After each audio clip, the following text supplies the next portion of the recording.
What it do, what it do, what it do. It's your boy Big Val Opinion back with another live video. Make sure you hit that like button. Make sure you hit that share button. And most importantly, make sure you sub to the channel. Turn on that post notification bell so that you be notified each and every time that your boy Big Val is going live, man. With that being said, let's get into this intro.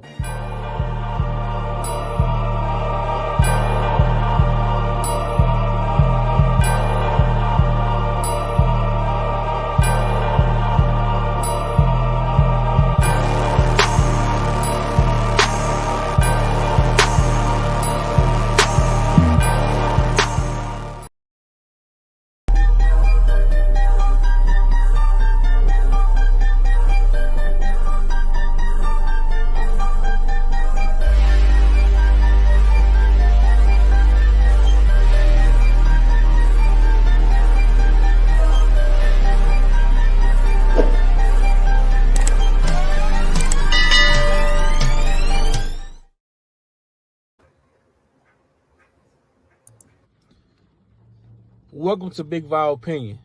Moderators, with my permission, any negativity in the chat should be hidden from this channel. This channel is a negativity-free channel, drama-free channel, and we are here to push the message out. We will not be distracted. So with my permission, any negativity in the chat should be hidden from this channel. Welcome to Big Val Opinion Platform.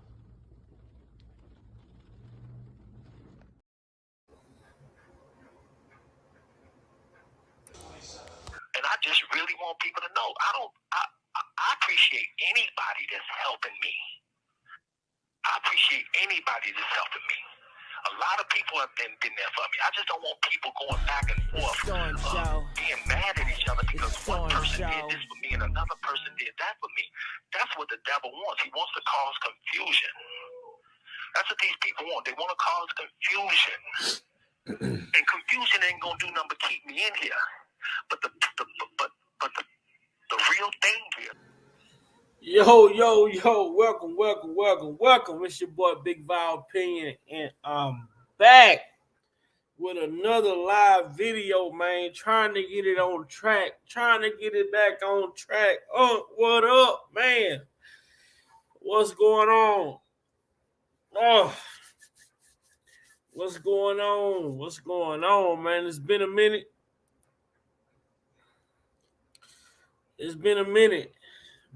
But we here. We here today on this blessed Sunday that God has prepared for us. You know, understanding that some people didn't get to see this day.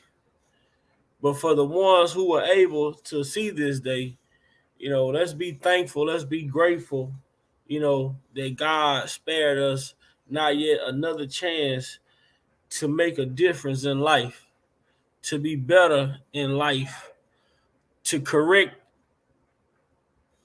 our wrongs, you know what I'm saying, to take accountability, you know, in life sometimes when it comes full circle, you have to face it head on. You know, you can't go around it, you can't go over it, you can't go under it, you got to go through it. I just thank God for continuing to allow me to face this thing called life each and every day, man. What's up, Unc? How it been? What's been going on with you? Grace and peace and blessings from the throne of God, nephew. Blessings to everybody coming in the chat. How you feeling, nephew, on this gorgeous Sunday morning? I'm sitting in the truck right now in front of the crib.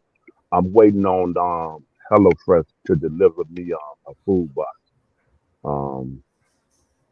And I might have to leave if they don't come about a certain time. So we just chilling, ready to go. Okay. What's the topic that you got going on? I'm sitting here just glancing through the tracking delivery thing, and then I saw the text come through, and I said, "Oh, shucks." Okay. Oh, the topic is what are you grateful for? Okay, okay, You okay. know, a lot of times, a lot of times in life, just a lot of times in life, I had to realize we get so caught up in ourselves, and we get so caught up in the things that we desire. We get so caught up in the things that we have to do on a day-to-day basis to make ends meet till we don't take out the time to realize how much we done came through. How many storms the Lord has brought us through. You Right, know, man, I've been going through it, man, for the last 2 or 3 months. I've been going through a storm in my life, but I'm the type of person I'm not gonna run. I'm not gonna run from it. right, I've been facing it. I've been battling it. I've been battling it every day on a day-to-day basis, man. And you know what? I had got to a point to where I had to tell myself, man, I gotta press. I had to come to an understanding that just because you have to press the reset button in life doesn't mean you fail. It means that you understand. right, Sometimes you have to re-strategize. But that strategy you had for the last 2 years, it probably worked, but that strategy was probably only a 2 year plan. right, You gotta re-strategize. You gotta re-strategize. So a lot of things that's been going on, I've been absent, but um, I've been missing my YouTube family, missing the panels, the great conversations and different things that we used to have. But I want to get back to that. I'm gonna get back to that. I think I'm gonna, my heart has been telling me to invest in myself and create the life that I want to live, other than living the life that people feel I have to live. right, If I'm not living for myself, then I'm never gonna find that happiness that I desire, because I'm doing things that other folks desire for me to do. So, I had to take a leap. I walked out on, I had to take a leap of faith and make some changes in my life. Listening to God, talking to God, listening to God, making sure that I'm making the right decision. Just looking at everything full circle. And I do want to come back to YouTube. I do want to give a lot of, I do want to invest a lot of time into. I want to get into the motivational side of life. I want to tell. I spoke with a few people. I say, yeah, a lot of people know Big Val Opinion. You know what I'm saying? A lot of people. I have over 2,000 subscribers on my channel. And a lot of people know Big Val Opinion. A lot of people know I'm for the injustice. But I want to let people understand who Vashon is. Me, the man. Me, my personal life. Uh, in the things that I deal with. Because, a lot of time as humans, right? Especially being the type of guys that we are the type of guys that can help people through anything in life, but we sometimes suffer the most because we don't deal with our own issues. You know, most of the time you see people that's able to give good advice sometimes be the ones that struggle the most to take their own advice. You know what I'm saying? Because we go against ourselves. I go against myself so much, and I fight against myself when it comes to a lot of stuff because I try to do it my way. And having have you have to grow to understand that your way ain't always the right way. right, right, right. Um, a couple of things come to my mind. The first thing, the last part you said, is that God's word said, "There's a path that seemeth right unto a man, but the end thereof is a way of destruction." And um, the first Top Gun movie, and I did see part two, called Maverick. I did finally see it. Phenomenal. I got to go back over it. Um, but that first movie, Tom Cruise character was fighting against a ghost that he never knew he really had. until he got to the flight thing, and he had a partner that he grew up with, pretty much like a brother. Man, he was family. You know what I mean? Because as Nino Brown on YouTube always says, blood makes us related, but loyalty makes us family. You know what I mean? Mm-hmm. And I felt that in my soul when he said that. Ice T said something to the same thing. Somebody asked him a question: would you choose respect or would you choose loyalty? And Ice T said loyalty.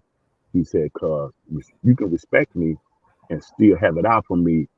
Paraphrasing, and still trying to get me or come up on the, you know what I mean, try to do me some harm. He Mm-hmm. said, but if you loyal to me, you ain't going. You know what I mean? Ain't nobody can get you. You know what I mean? And you ain't going against your man's. You know what I mean? You tend to, you know what I mean? I was like, wow. You know what I mean?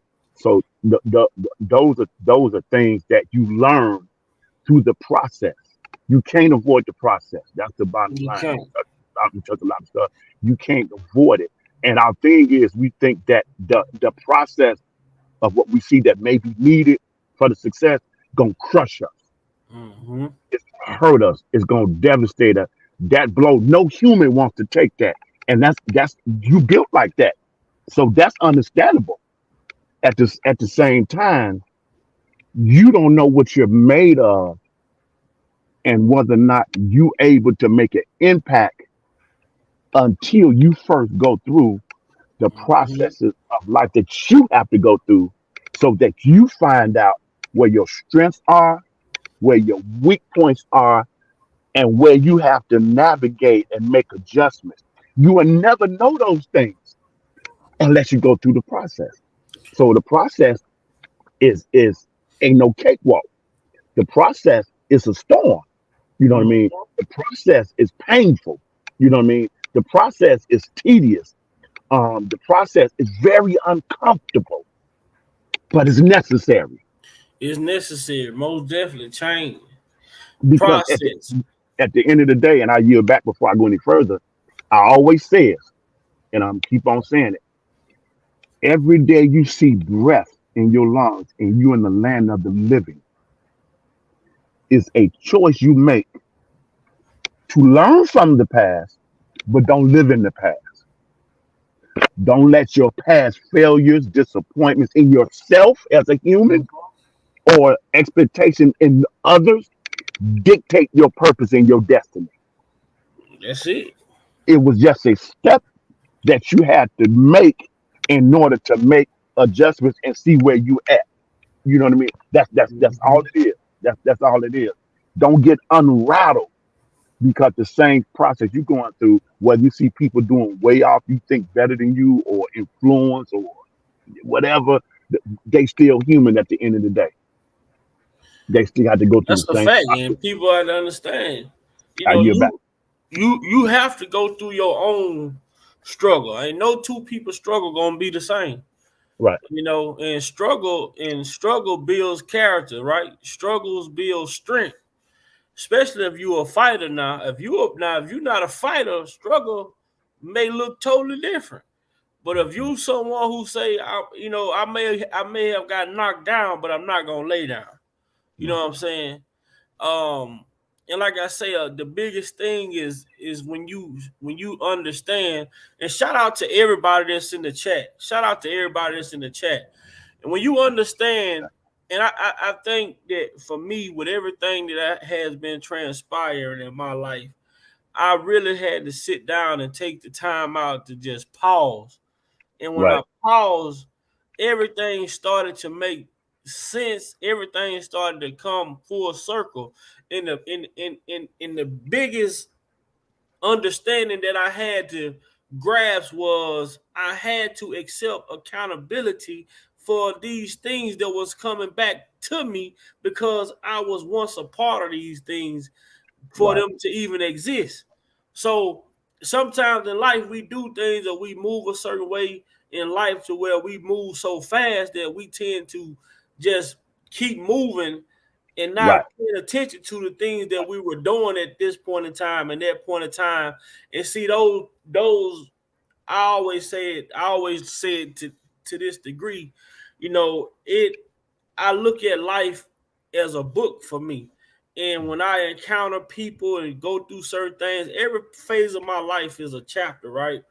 Right. Of my book. And what I was telling my mom, I say, a lot of things I feel, I have open chapters, in my life where things I went through, I never got closure from those situations. I just kept moving because that's the way I was taught. Right. As I was taught from a kid to just keep moving. I told my mama one day, I'm like, Mom, you know what? When I think about it, I say, I think parents, in a way, kind of, I don't, cause it's not an intentional thing, and they not gonna see it the way that they see it until you develop that train of thought. As Right. far as when a young boy versus a young girl, when we fall off a bike, we told to get up, don't Right. cry. You know what I'm Right. saying? When we hurt ourselves, we told to stop crying. We pinch our finger. We do every time we did something that hurt us and we started to cry. We was told to not cry. You all right? You know what I'm saying? Get your tail up. Keep playing. What my grandma would say. Oh, if the baby fell, don't say nothing. Don't even look over there. Don't say nothing. Watch you get up and continue back playing. But Right. once you acknowledge that, baby, oh, he done failed. That now he crying because everybody is watching and seeing that he failed. And they Mm. acknowledge that he failed. Now he's crying. But if you don't look at him when he fall or pay him no attention, he gonna get up and keep playing with the rest of the kids. Mm. So I told, and me and my mom was having this conversation. I say, Mom, I say, the way life is, you taught to keep moving. You know, Mm. for me, that's how I perceive it. I was taught to keep moving. I was taught to never address issues that I had that made me feel some type of way because that's the way I was brought up to keep Mm. moving. So in life, as I got older, I started to go through things instead of me dealing with those things. I kept moving. I say, Right. now here we are 10 years later. A lot of the things that happened 10 years ago, this shit come back full circle. Right. So in life, in the way that we live this thing called life, you have to close those chapters out before you move to the next chapter. Because guess what? If you start on chapter 1 and it's 10 pages in the chapter, you can read all the way to page 9. But the Right. most critical part of that chapter is if it's on page 10, but you skip to chapter 2, you probably can get through chapter 2 a little bit, but you're going to get caught up or hung up somewhere to trying to figure something out. But guess what the answer to this thing that you're trying to figure out? It's on Right. page 10 of chapter 1. Right. But if you Mm. don't understand that, you don't understand why you study getting caught up in certain parts of your life, but you keep skipping on to the next chapter. Now you done got hung up in chapter 2 instead of you trying to figure it out. You move to chapter 3. So guess what you doing? You study creating more and more of a problem for yourself. That one day, guess what? All of this stuff that you looked over is gonna come back, and you're gonna have to address it.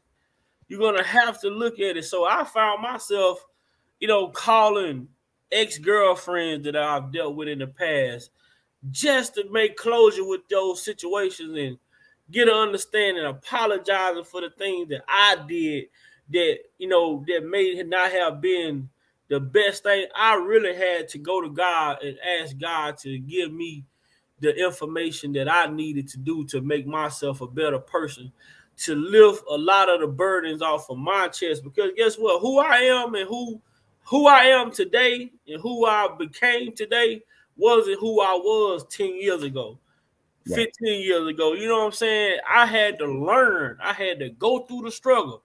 I had to learn and build that relationship with God because, you know, my mama can't give me that relationship with God. Could nobody give it to me but me? I had to seek that relationship. I had to seek that understanding.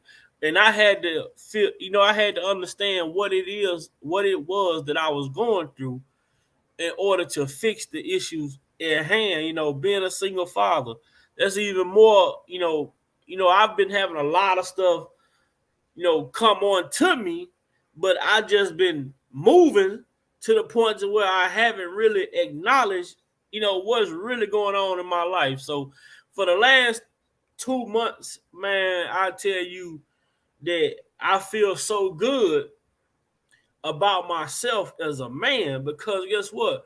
As a man, I stopped. As a man, I held up. As a man, I asked God for understanding. As a man, I had to go back and say, hey, I apologize for mistreating you. I apologize for breaking your heart. I apologize for misleading you. As a man, I had to go back and do a lot of those things. Some of the conversations were hard to have. But you know Right. what? I had to have them. And when I had those conversations, man, just to hear to say the sound of someone saying, you know what, I forgive you. That's all I ever wanted you to do. You Right. know, man, the burden, the weight, like the Sir. pressure, man, Yes, it sir. got so bad until I had started having headaches, man. Yes, I sir. don't even have headaches, but I knew it was something going on with me that I had to sit down and figure it out. you Mhm. know. So I had to come away from here. Much as I be wanting to come on and entertain the people and talk to the people, but I feel like if I'm not being like you always say, I found myself saying this so much. If I'm not being the best version of myself, how can I come on here and talk to people and expect for them to want to listen to me or follow me? You Let know, me pull off that. Pin that right there. You set me up real good.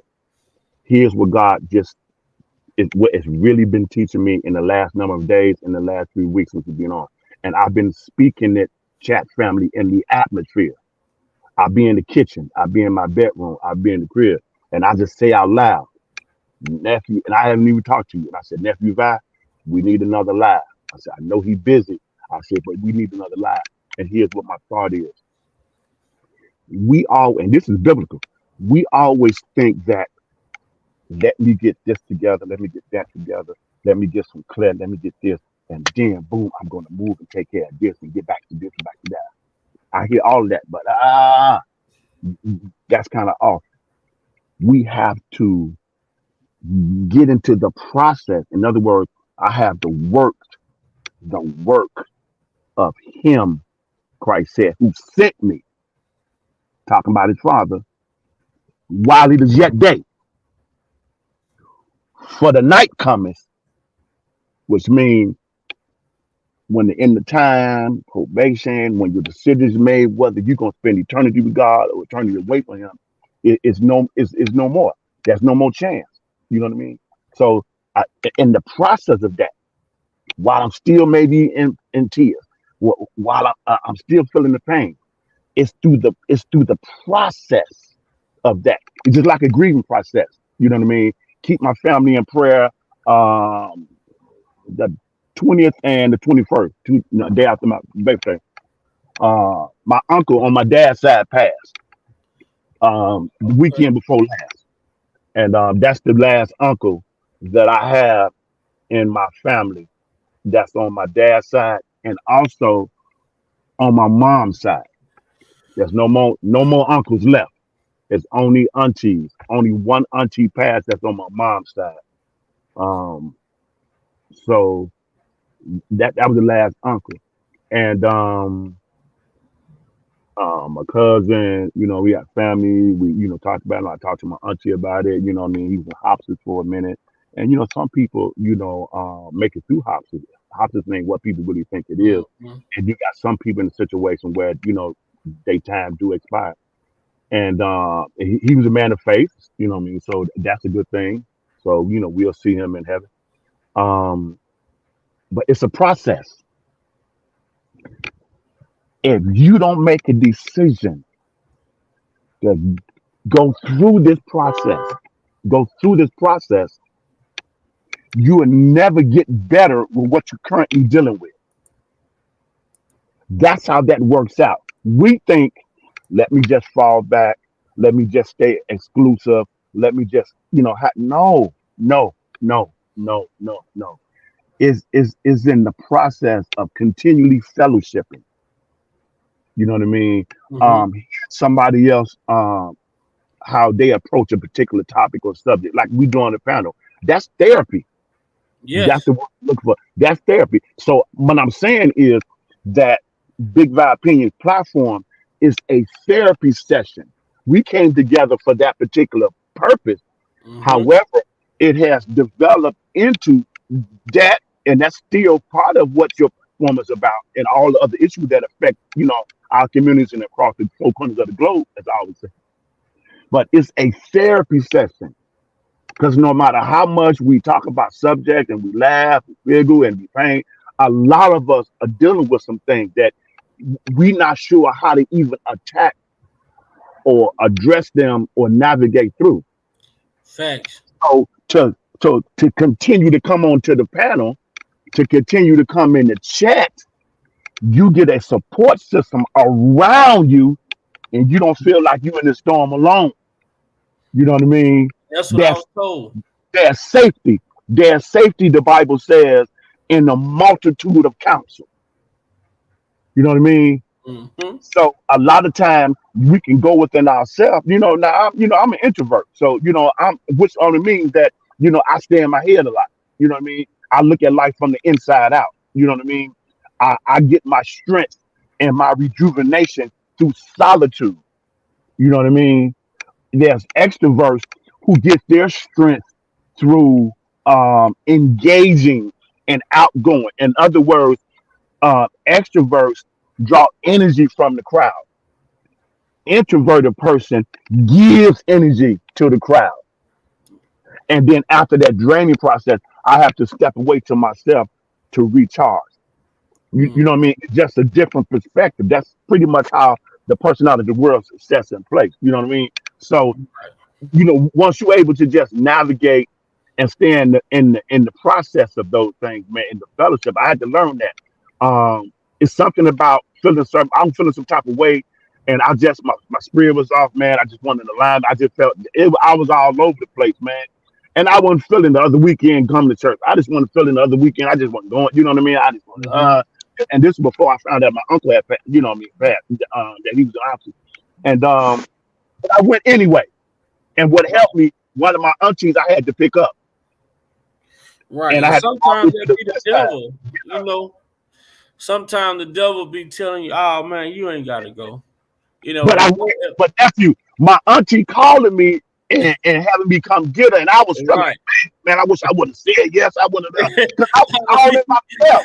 But I didn't understand that if I just pushed through this process, huh. but if I stayed to myself and stayed in the crib and just Uh stayed huh. away from everybody, I'd have still been the Uh storm would have got intensified. yeah.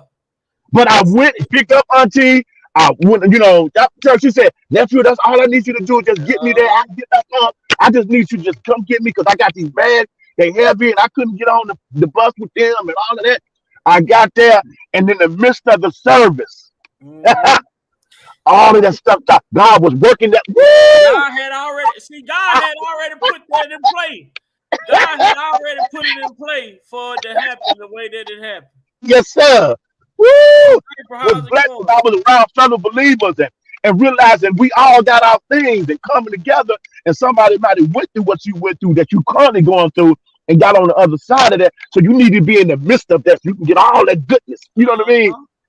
And I was Yeah. like, wow, my whole perspective, my attitude, everything, my spirit was back in order. I was like, wow. See, if I'd have stayed my buddy at home, man, I'd have missed up. Man, if Auntie never had called me, look, I would have never, Uh-huh. you know what I mean? And then my start of my new week, going into coming off my off day, my week would have been horrible.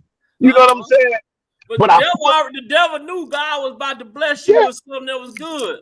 So yes, he try to make you yes, feel comfortable with staying at home because yes, that's the least thing. yes, That's the least thing to do is to stay home.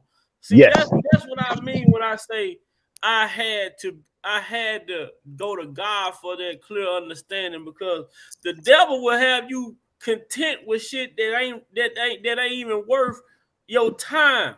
But if you're not mentally strong enough to look at it from a spiritual perspective, you will sit there and you know what? You will find yourself in a hole so deep, not even a goddamn ain't no way you can pull yourself out of it because you just sat there and got complacent with certain things in life that you should have been got away from. But that's the thing about life that makes it so good when you start to understand how you must maneuver through this thing each and every day. You gotta put God first. You gotta ask God for that clear vision. Because if you can't see, you just a blind person walking, man. And there Yeah. was somebody told me the other day, he said, you got to plan the work and work the plan. So you got Mm, to sit there and mm. talk to God and ask God to show you a sign, give you a vision. And when God give you that vision, and he going to place things in that vision for you to seek out. You go seek this information. You go achieve these things that you need to do. You go put I'm going to give you the plan, but you got to put yourself in the place. And Right, that's right, and that's the right. mission. There you go. There Levi, you go. And see, that only happens. And hello, Miss Levi April, and Miss April. brother Levi, birthday brother Levi, mine on the 19th. Happy belated Yes. birthday, Thank you, my my dear brother. brother. Thank That you, my only brother. happens. And I yield back real quick on this.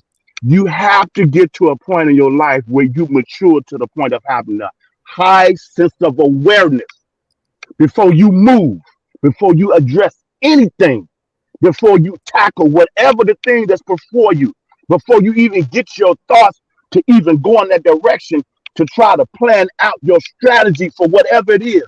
Stop, drop, and roll. That's it. Stop, drop, and roll, and have a heightened sense of awareness, and come to the realization real quick that this going to this this is going, not only is a storm I'm facing, but this is going to be I lost the word I'm going to say um a dog fight. That's It's going right. to be a dog fight, but it's all good. I got a heightened sense of awareness. I know it's going to be a dog fight. However that look for you. Now, evaluate, like he said in the first movie, Top Gun, when his partner Goose died and he lost all his confidence, his world was crushed. That was not only like a partner and the comrade, that was like his brother. You know what I mean? He was a godfather to his son. It crushed his spirit. He no longer had the arrogance and the confidence no more. He was already fighting against a ghost of how they did his father, you know what I mean, and didn't tell him all the details of really what happened, thinking that it was his father's fault. So every time he would try to, do his best in his flight school, all of a sudden he was attacked by the powers that be, like man, because of his name. But after that situation that his partner died, then he went to his superior and said, what I can tell you, son, can end my career. He said, yeah, I fought with your dad. He said, he did it right. He said, he did it right. He said, why did I never know that? He said, that's something that we don't tell dependents when it happens on the other side of the fight, on the enemy fight. He said, what's on your mind, son? He said, my options, sir. He said, very simple. You can acquire enough points to graduate your Top Gun class, or you can quit. Oh, you think I should quit? That's not what I'm saying. He said, I'm not here to blow sunshine up your son. He said, Goose is dead. Facts. Goose is dead. And you feel responsible. Therefore, you have a confidence problem. Here come Levi. Here come Levi. He said, a good pilot. I'm not talking about no movie with Tom Cruise in it. Levi already picked up what I'm putting down. Yes, sir. A good pilot is always compelled to evaluate what has happened so that he may apply what he's learned. My God. Woo! Miss April. Oh my God. I yield back. I yield back. Miss April was first. Ladies first. Hey, everybody. Can y'all Go hear ahead. me? Yes, Yes. ma'am. Okay. Good to hear you. All right. Good to see you. Panel. Um, Big Vi, I had just come out of church and you popped up. And so I want to say I'm thankful to see the growth in you. I remember when you first started, I'm like, oh, we got us a little young country boy coming on here. He like this little southern soul and, you know, raised by his grandparents and everything. So I just want to say I am proud of your growth. Amen. Uh, Amen. That's a and blessing. don't, a Amen. lot of things is the devil's playground. Mhm. And so I'm just proud of your growth. And so, I and thank I'm you Amen. glad so much. you up in the algorithms for me to see. The RSK. I don't even entertain that. Uh, I love him. I'm always stand by him. I don't have to prove myself to anybody about my love for him and all of that. So I don't entertain that because it's too many evil and demonic spirits attached to it. And when you realize that, you can walk away. But what you do is your business. But and it's your channel. I'm just speaking on me. But I am proud of your growth, and I support you 100%. And I'm glad. I'm grateful for knowing you. I did a music show for you with And all of the soul artists. oh yeah, You all the blues artists. Yes, ma'am. artists. I did a music show for you because music is my love. I don't hate anybody. I don't have hate in my heart. I am a two-time breast cancer survivor. They removed my breast 2 years ago. I don't have time to walk around with Mhm. negativity. I'm too thankful, Oh yeah, too and that's thankful to be alive. I'm 61. mhm, I done lost most of all of my family, mhm. first and second generation Wow. friends. So I'm too grateful to be Oh yeah. living to entertain the devil's playground. Mhm. And that's with anything in life. And like you said, you had to go back and apologize. If I've hurt anybody, I've accepted people's apologies. And we good. We good. I don't even once you accept somebody's apology, you're never supposed to talk about it ever again. You apologize, that's it, you don't entertain it. But yeah, if I've hurt anybody in any way, I try to apologize. Because I'm gonna tell you, your mind, body, and soul, everything has to be in alignment.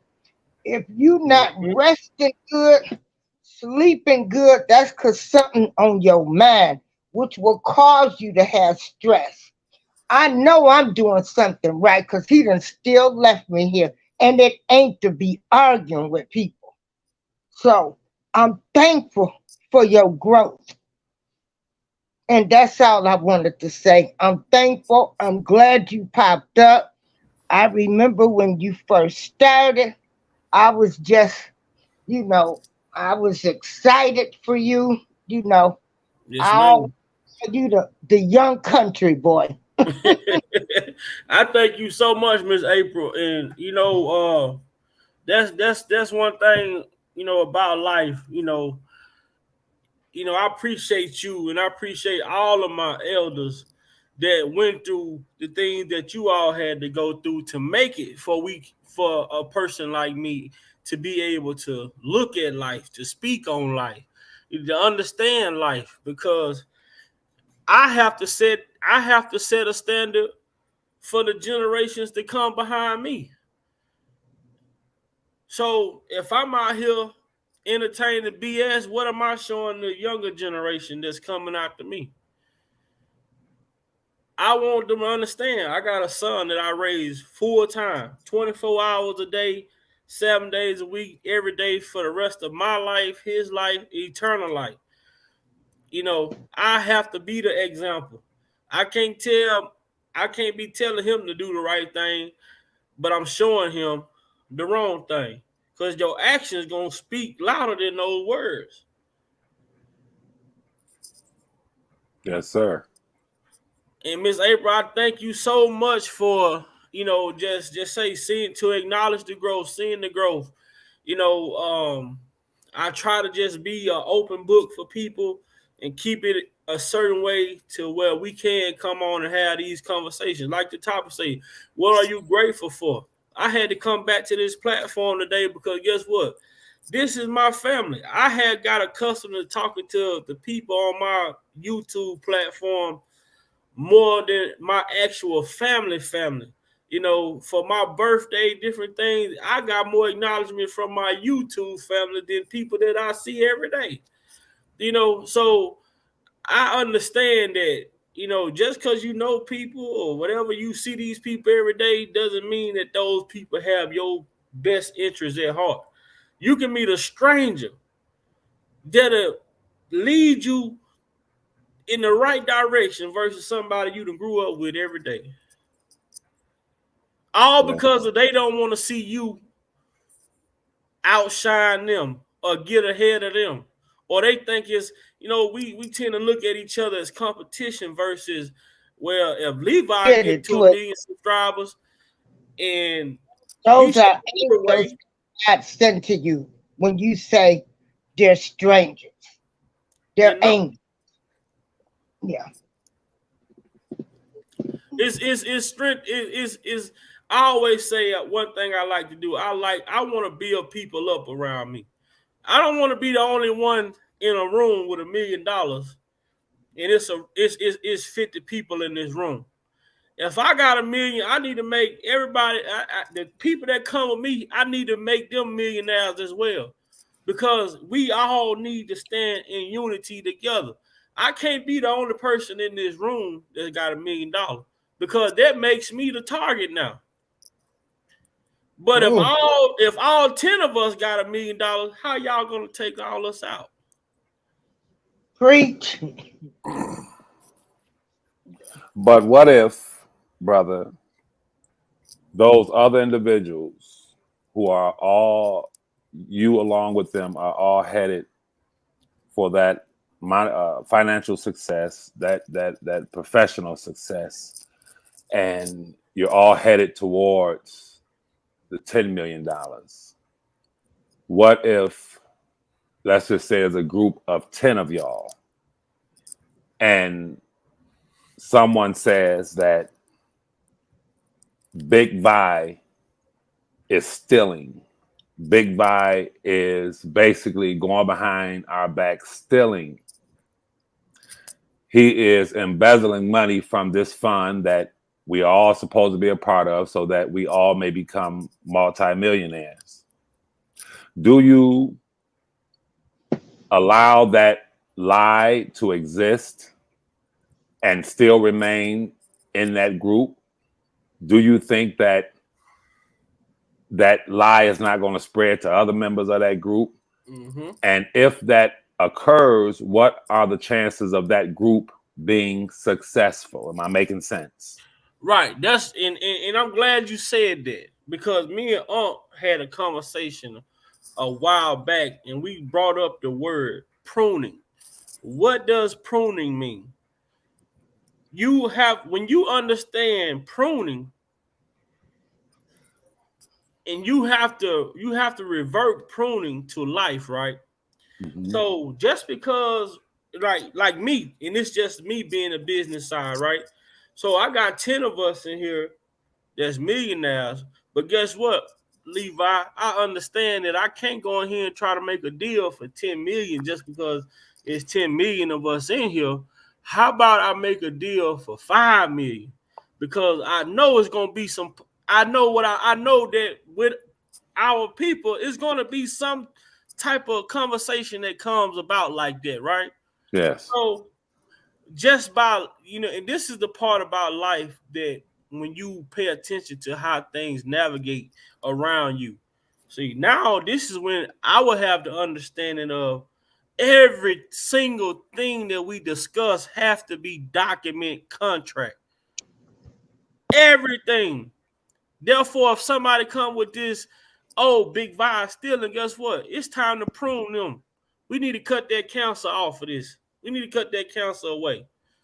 You know, because we have to sometimes, it ain't about addressing the negativity. Sometimes you just have to cut ties with it.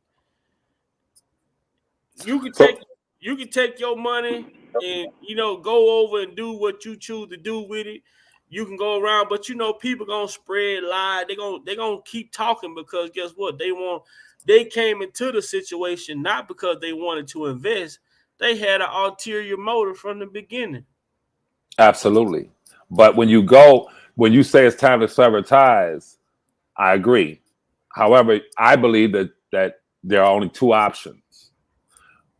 When you go to the other, it's 10 of y'all. When you go to the other 8 members of that group, pointing out how that ninth member lied on you, you being the 10th member, pointing out this is not true. Here's the audit, and they continue to have a lesser opinion of you, or they continue to go along with the lie.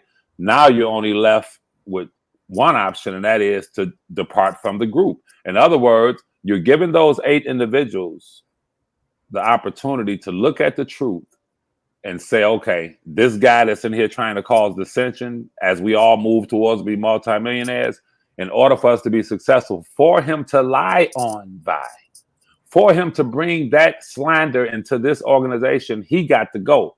Because we're not going to be successful with that person, of someone of that character, being a part of our group. Now, if they refuse, you only have one option, and that is to leave the group and become successful and a multimillionaire yourself. Do you Yes, agree sir. with that?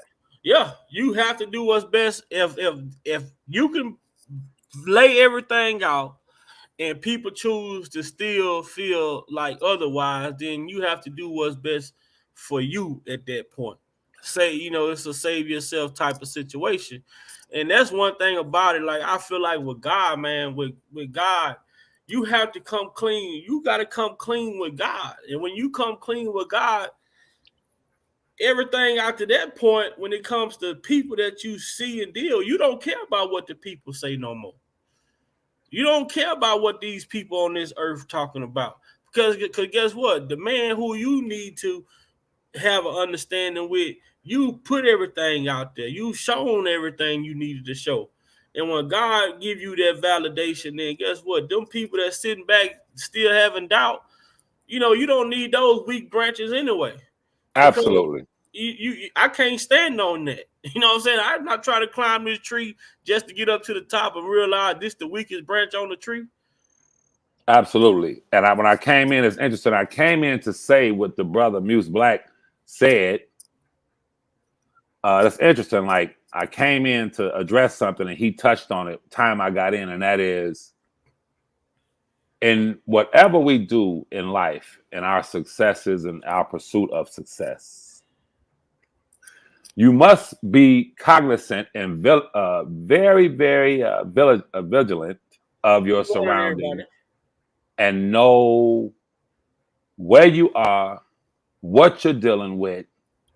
Know, Brother Black said it just right. You have to know before you go out there in this world, as the Bible says, to put on the full armor of God.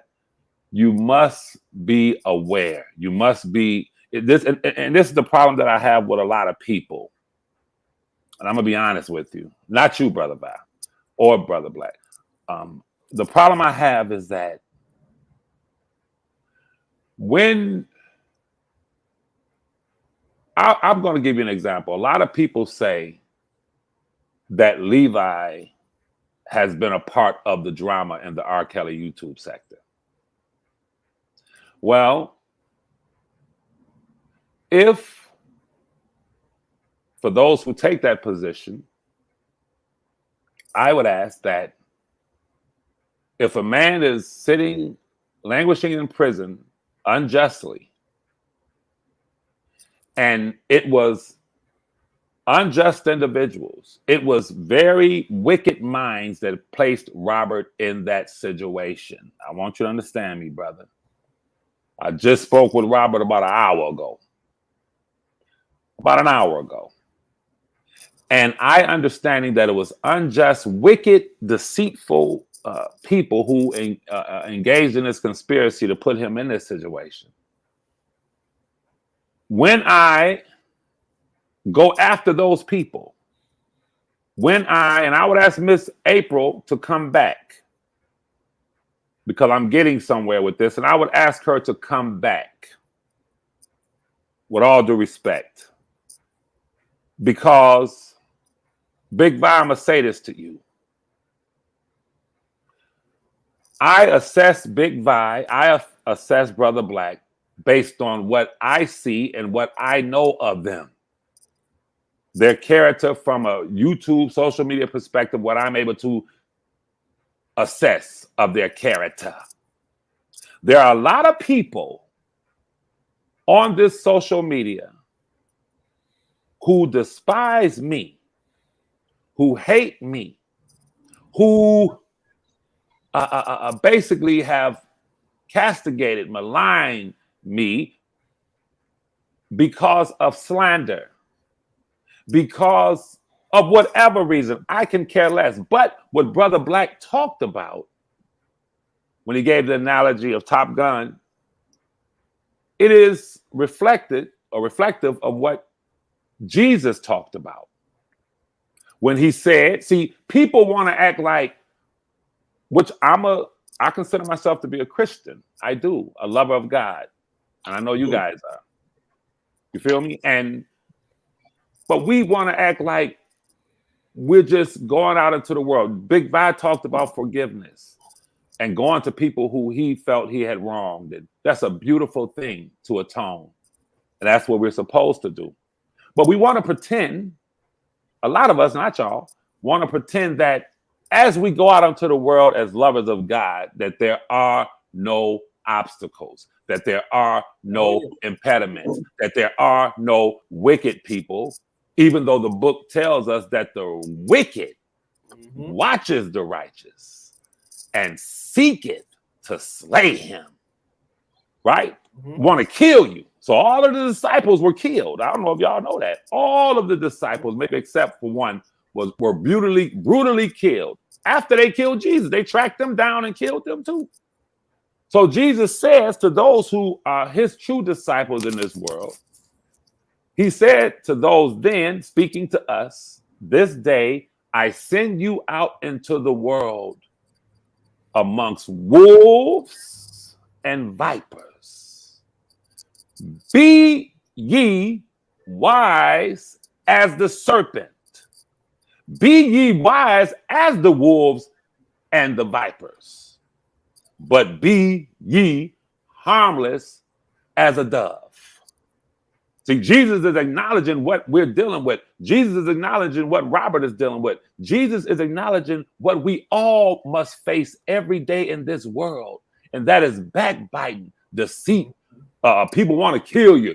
But when someone like Levi stands up and says, oh, hell no, I'm not going to sit back and talk about peace and try to embrace people that's trying to contribute to the death of my cousin. Because when you in a prison, I'm going to be quiet and get y'all response because I don't want to take the brother's show over. But when you are in a prison setting like Robert or anyone that's in any prison, your life is on the line every day.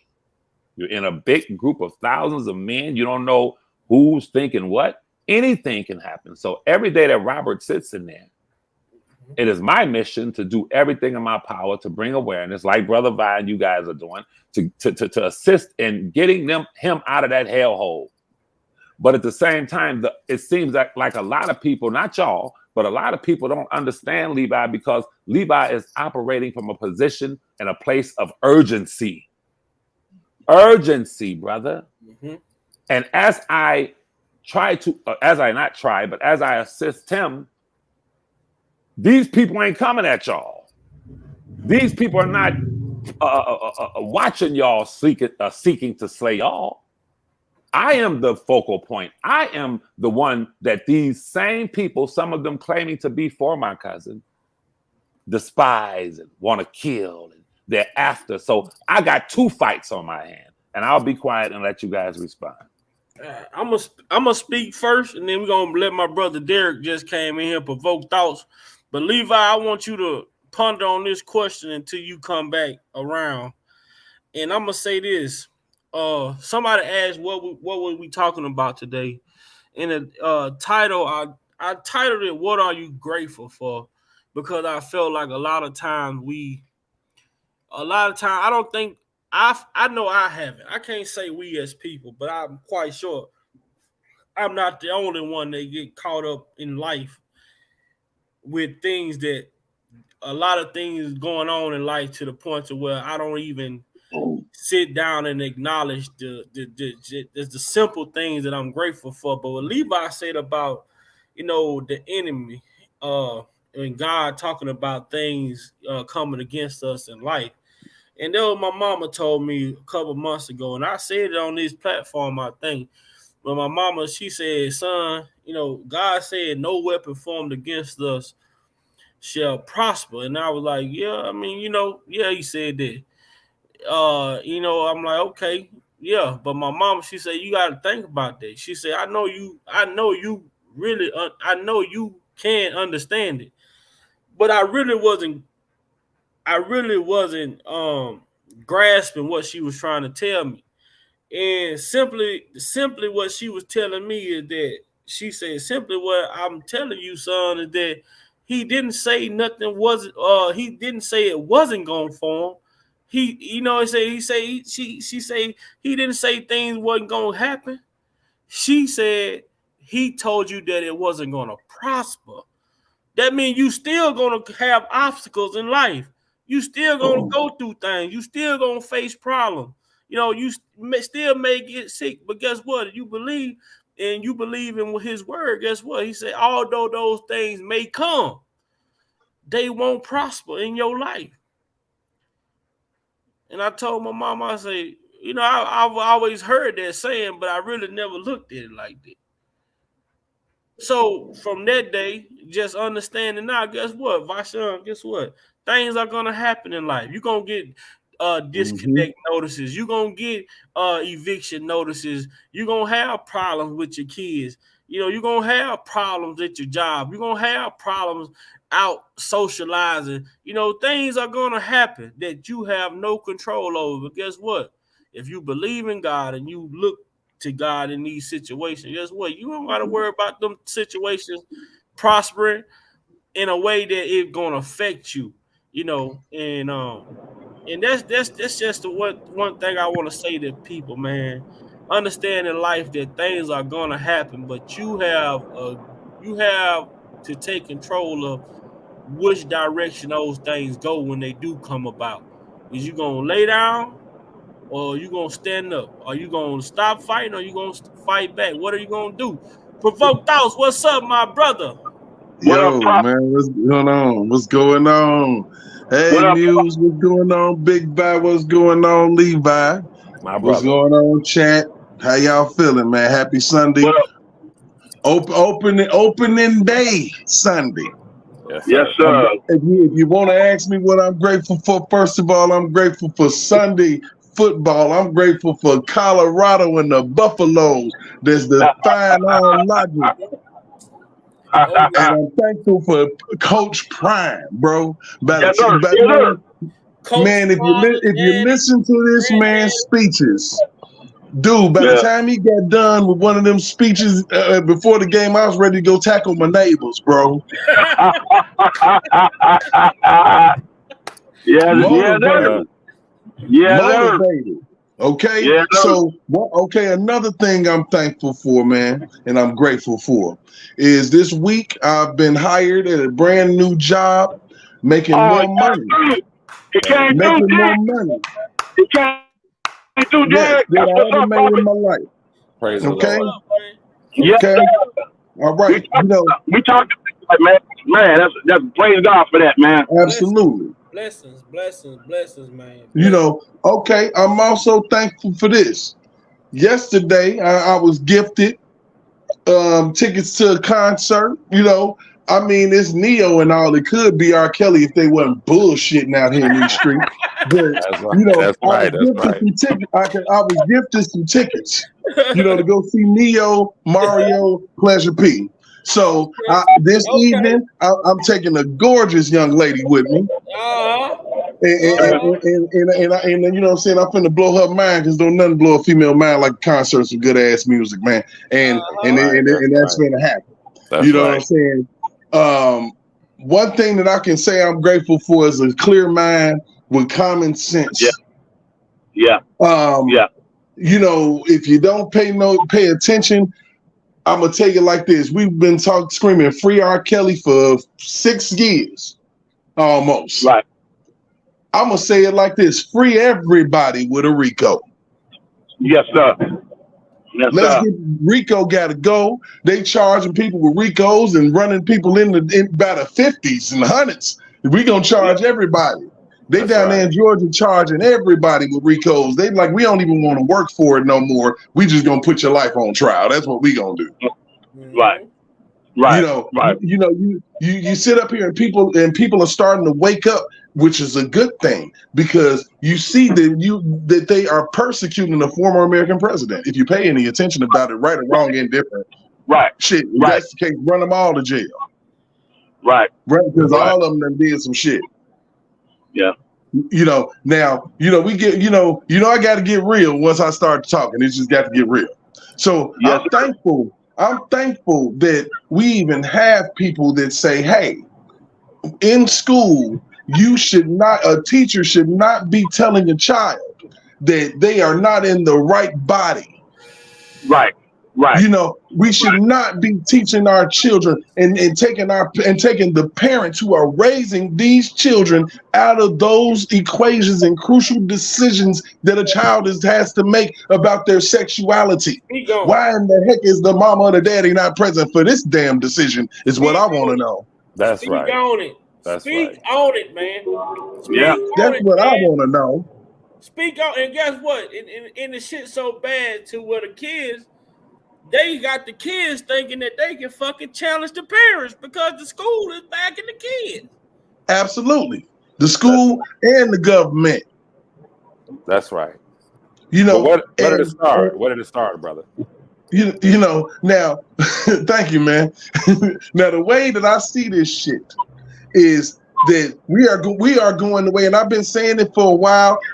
It has been a pussification of America going on for years, especially when we made it into the 2000s. Something happened, you know, and now you got all of these agenda-based things. And I was watching something on the news this morning that was really, really interesting about education and children. Children are not reading at a level anymore. They can't do no damn math, but because they, instead of being concerned about curriculum in the schools, they're more concerned about gender identification. Well, the reading, they attack their reading. So think about what I'm saying. They're using school as an indoctrination into homosexuality and transgender. Yeah. Yeah. That's correct. That's correct. Yeah. But I what you think about this, dear? Because I said, now, you know, as far as you know, you heard Kyrie Irving talk about it. They say if you want to hide information from a black person, you put it inside a book. They'll never find it. But now Right. they took all of the goddamn books out of school, and the real information that now they put the shit on Google where they created Google. Absolutely. They And put Google, information on Google and Apple and all this different shit. Now the kids, shit, these next generations of kids to come, they gonna not even know where a fucking textbook is, and that's look where here. all the information at. So just to be honest about it, when you look at this shit, anything that you find on Google, most things that you find on Google and most things that you find on the internet as a whole, and now filtered and leaked into our televisions, is opinionated content. There is no facts. If there is a fact that is stated on a television screen, it's followed up by somebody's bullshit opinion trying to make it seem like what they want it to seem like. Right. Trying to twist the shit. I mean, we all grown here. We've seen it for ourselves. They all, you know, it could be a fact right in your face and they'll twist it. They'll get a panel of 4 idiots to twist it. Well, it really meant this. The hell? People don't mean what they say anymore. We need 4 analysts to try to figure out what somebody said. And now what they got, Derek, now you can ask AI. You know what? I ain't asking AI shit. I asked Google to cut.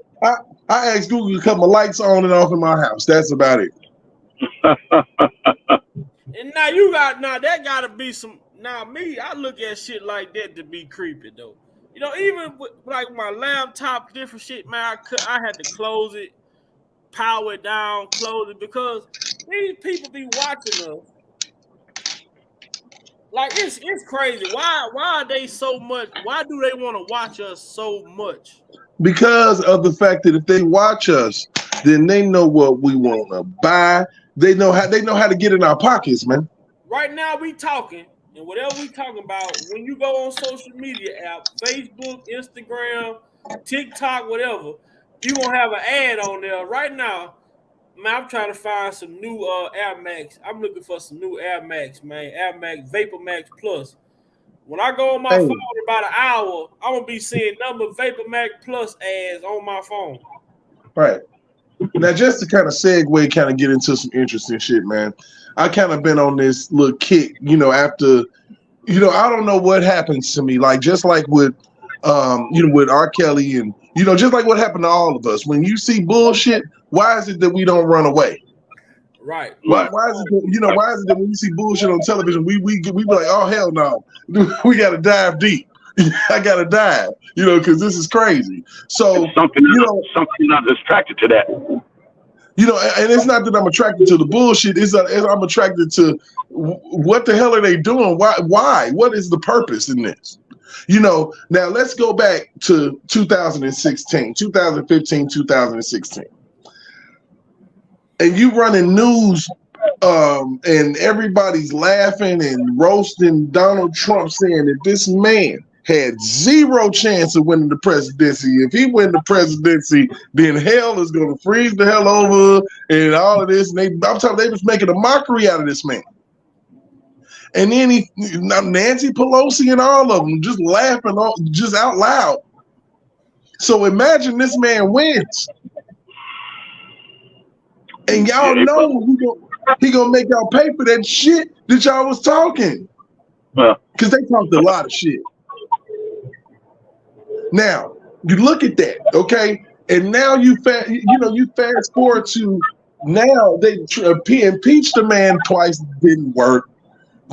You know, charging him 4 times with a man that in 4 years has somehow gotten enough counts on him to merit a total max of 700 some odd years in prison. Wake up, America. Why would he need to go to jail for that just because he pissed and moaned about an election result? It's crazy. Like him or hate him, use your common sense. Yeah. Just like Brother Kelly said. Use your common sense. Hate him if you want to, love him if you want to, but use your common sense. Yeah. You know, like I said, there was an awakening inside of me of epic proportions. So I thank Robert Sylvester Kelly for saying that on Gayle King, because I ever since then, my third eye's been wide open. Right. And I knew for a fact that if they charged and was able to convict R. Kelly of a one-man bullshit-ass RICO, the next thing you know, next is set a precedence to where, oh shit, we ain't got nothing on this motherfucker, but we need his ass in jail. So this is what we're gonna do. We're gonna take shit that looks a little fucked up, make it real fucked up, and call it a RICO. But they don't realize what are the misdemeanor crimes. What is the intent? What is the common purpose of a RICO? You know, and who's fulfilling the common purpose if you only have one person there? And Prophet Derek, check this out. What you saying, Prophet Derek? And that's why, Brother Levi, it was bigger than that. If people need their common sense, it only happens if you have a heightened sense of awareness. And that's why they did that book from that lady, and then it went to this docu-series. They did all these allegations to try 'em in public opinion. They used trickery and sorcery with the music sounds and all of these, and cutting and pasting. And these people call themselves crying with no tears coming down. That's a whole another subject. To get the mind, that's Levi always said, you can't be no surface level thinker in this. Yes, Because sir. you are doomed. You are Yes, doomed. sir. Yes, You are sir. doomed. Yes, You are sir. doomed. You don't learn to have a heightened sense of awareness to think for oneself. You are in danger. Yes, Absolutely. sir. Yeah, Absolutely, listen. Anybody can manipulate you and extort you and exploit you. And so the reason why they did it that way first, so then when they come, because they knew they didn't have nothing. They knew the man was innocent. They knew that. You know, we can talk about the catalog and all that stuff. We ain't gonna talk about that because there's a whole lot of other stuff. We need J-Rock for that. But anyway, that's why they did it the way they did it. So then when they present the sentence, that like I said, and by the way, you all in the chat, if you hadn't, go back to Big Five's last 24-hour live. Go through all 4 parts, stretch it out, have you a nice time, and do it section by section. But when you get to that part 4, fast forward to about like 3 hours and 56 minutes, somewhere up in there. You're probably gonna hear J-Rock talking. Then Vi gonna come on and ask each one of the panels to give a response to the name that he's gonna give the individuals. And when he gives the name to the individuals, each one of us gonna say what we're gonna say. Nephew Vi, he approached it in such a way that he drew out of us, and he phrased the question a certain way. It's a powerful segment.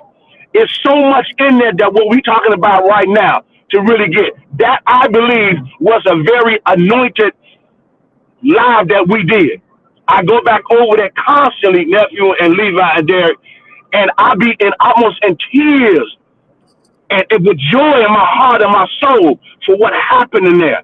And the reason why they did it that way, so then when she did the sentence of that ridiculous, she gave this man a sentence that even murderers don't even get, bro.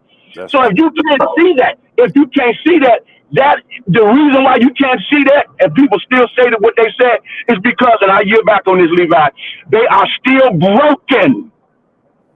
Absolutely. And having a heightened sense of awareness to recognize their brokenness and their trauma. Absolutely. But my question to you, brother Muse Black, who is it incumbent upon? Who bears the responsibility to at least put the truth on the table for those who lack the high sense of awareness? Who is that? Whose responsibility is that?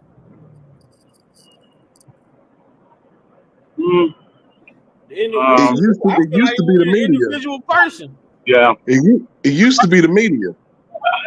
No, I'm saying as black people. I feel like it's an individual person. Yeah. I mean, like I said, and until you have an awakening, I don't care how much truth somebody got. If you're still in darkness, you don't hear none of that. Absolutely, that's correct. That's correct. It has to be within transformation of an awakening for you to decide that I no longer are going to go in the direction where I'm going because it's not profitable or conducive to the new mindset now that I got. I'm having an awakening now. Yes. And then I start moving and doing what's necessary with that. Because some people are just, unfortunately, they don't want to get it. They're not going to get it. Yes. They don't want to hear it because they are so in deep and possessed in darkness, and if they cover and submerge themselves in their pain and their hurt and they unforgiveness and their resentment, and that's what these individuals use. They craftily study this and put out triggers and new, because they study us. Nephew Vi just said it. That's why I don't get on Facebook and all that other stuff. But they still have a way to do this, find out what you like, to shop, all that. It's all. So if you don't have a sense of awareness of that's going on, and pull yourself back and move strategically, then you're gonna be stuck in the matrix forever. Yes, sir. Yes, sir. I yield back. Yes, sir. Our brother Derek said he was about to go with the beautiful young lady to a concert coming up. And I would imagine brother Derek putting on his nice suit. He has on his nice suit, and he's ready to go out with the young lady, and they're about to enjoy a beautiful evening. However, when brother Derek goes to his car, if a bird poops on the back of brother Derek's suit, and there's a spot on the back of it, say a pigeon. He's leaning in his car, the pigeon fly past, poops on his car, poops on his suit. On the back, he don't see it. And I'm his neighbor. Or I see him at the gas station. I said, this brother dressed nice. This brother, I see I like them shoes, bro. But he turns around and he has that on the back of his jacket. What I asked earlier is that it is my responsibility, I feel, to say to the brother, hey, bro, that's a beautiful suit, beautiful shoes, but you got something on the back of your suit coat. I say that to say that when he brought up Trump, and you talk about a heightened sense of awareness, I want y'all, if you sit down with a pen and a pad and write down R. Kelly's name at the top of the page on the left, Trump's name at the right top of the page, draw a line, and write down the mutual common enemies that both of those two men have, you will be a Michael Avenatti. Yeah, you just laid some stuff out, boy. Michael Avenatti. Michael Avenatti had Stormy Daniels. Michael Avenatti was dealing with the Clarys and everybody else too. Yeah, absolutely. Michael Avenatti, mutual enemy. He came after Trump. He came after R. Kelly. Yep. The Justice Department, the media, the government. The list goes on and on. The common enemies. Now, you gotta get some politicians and that on Sony in there, because all them jokers are tied together. Ain't nobody gonna convince me otherwise that Sony and these politicians, man, and these other individuals that's major hitters in the industry is not just tied into that. And I yield back, and I know what I'm talking about is facts. You're 1,000% right, my brother. So when you approach it from that, having a heightened sense of awareness, I look at Brother Vi's channel as like, to be honest with you guys, I look at it like the Joint Chiefs of Staff. I look at your channel as like the Joint Chiefs of Staff. You have a lot of very intelligent brothers on here and sisters, and I really appreciate your channel. So I'm going to address something when I go live later. I don't bring... Your channel is not a combative channel. It's an educational channel, and I respect your house. I really do. So I would never turn the tide or try to turn the tide of your topic to that which is combative, or that as I address certain things. But yes, I would never do that. This is your house. Thank you.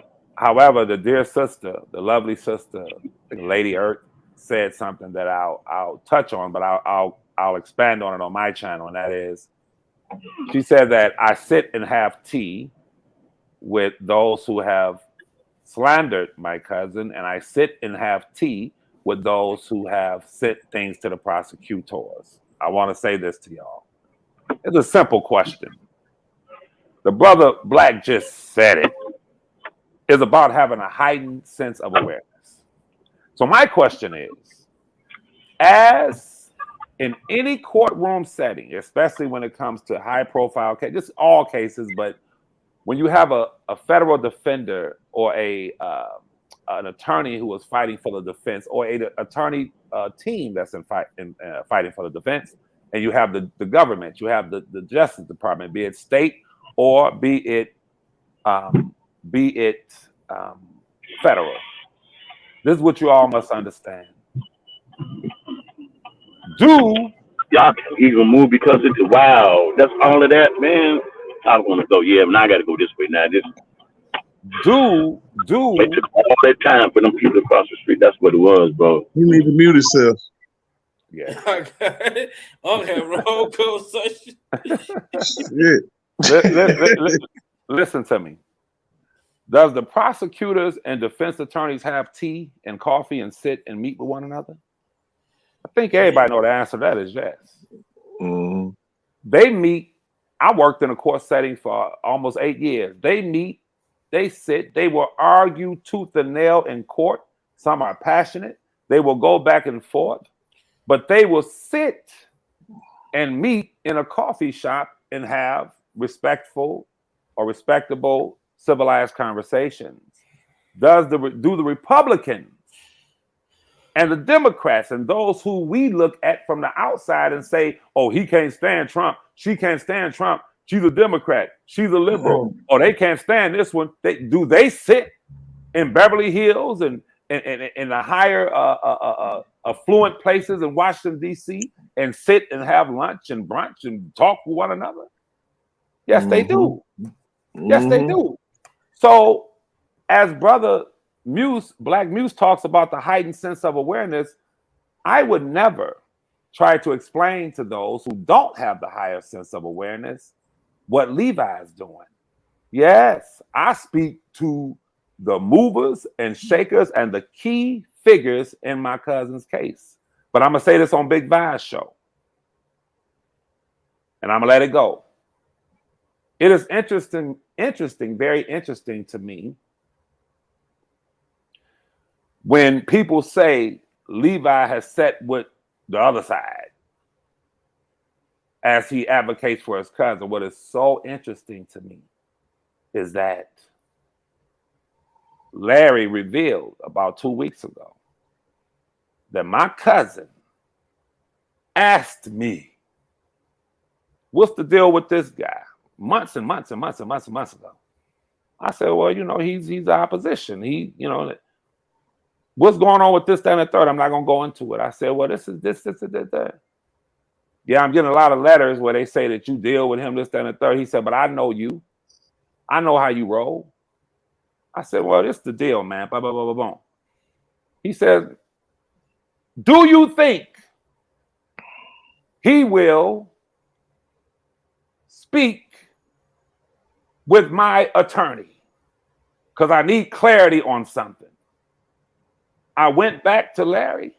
I told my cousin on the phone, I said, hey, yes, he will. If that's what you want, it's going to happen. And it happened. And as a result of that, R. Kelly is one step closer to getting out of that dungeon. So I'll say it again, and I'll address it on my channel later.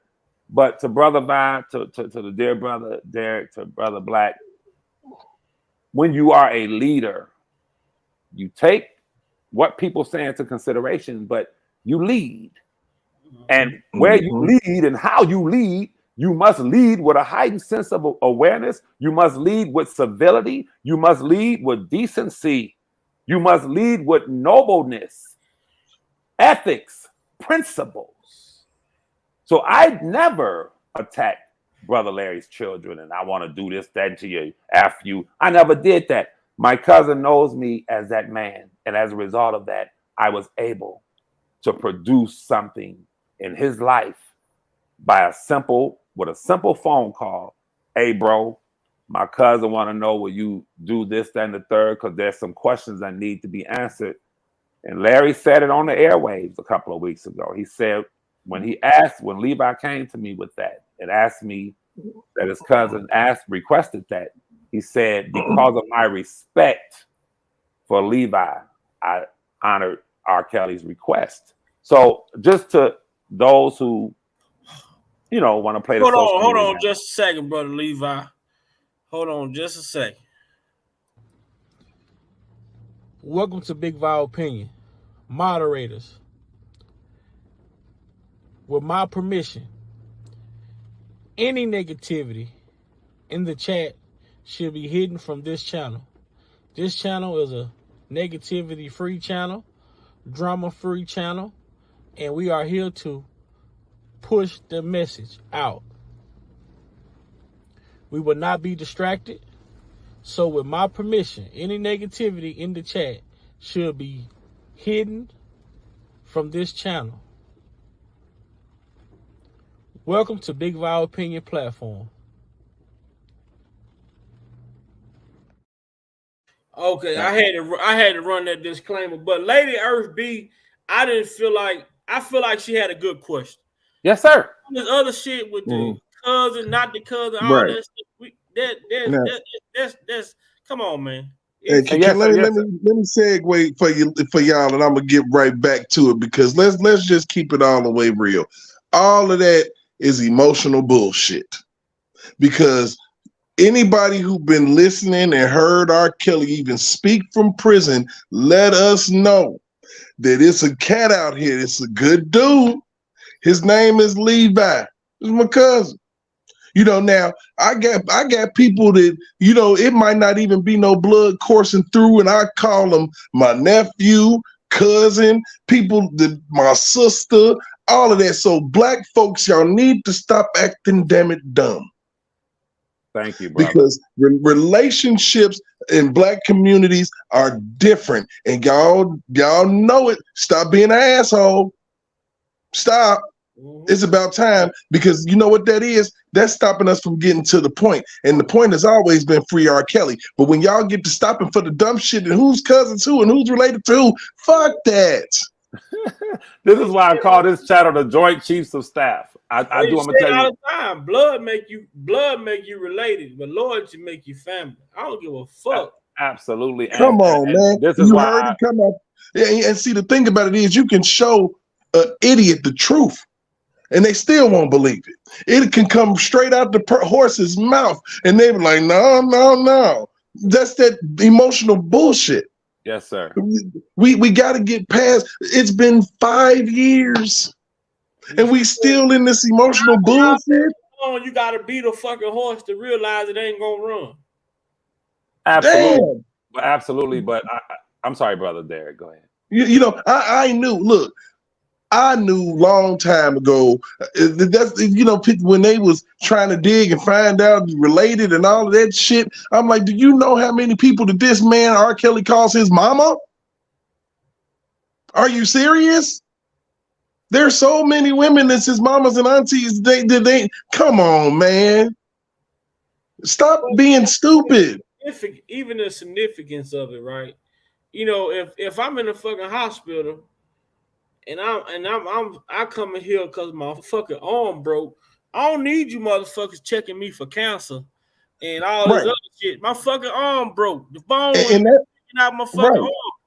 And that's what we talk about. Those are the distractions. When you start to get into that dumb shit, that's when you're distracted, thrown off, and you're not even on task. Because if the premise of this whole thing that we've been doing for all of these years has been free R. Kelly, why in the hell are we trying to figure out who the fuck is related to who, what the fuck's going on with this one, who's having sex with that one? No one gives a damn.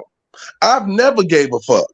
It's all been about, hey, this man has been overcharged, used, bribed, blackmailed, bamboozled, and run amok. That's why I never go away from who I am on this YouTube streets. You're never gonna see me involved in any of the bullshit, because I respect people platform like Levi just said about mine. If I go Levi channel and those other people come on there, I know I don't care to talk to them people. So I listen, but I'm not finna go on Levi panel knowing that I don't want to talk to no fucking Robert Kelly. And regardless, it's all about, if people had enough respect to say, guess what? Well, I don't want to listen to Levi. Well, I don't care for Levi. If I don't care for somebody, I'm gonna tell you what I do. I don't fuck with them. Period. Yes, sir. I don't change the channel. I don't want to hear it. I don't want to see it. Nothing. We can't do shit together. If I don't deal with you, I don't deal with you. I don't want to hear about what you got going on. Absolutely. If you think it's poison, I use those same. It's laws of the street. I tell people all the time. People get mad at me because why you deal with this or why you listen to that. I say, man, listen, I understand circumstances, right? A lot of people don't. Sometimes when you are trying to achieve or accomplish something, you're gonna be in some uncomfortable settings.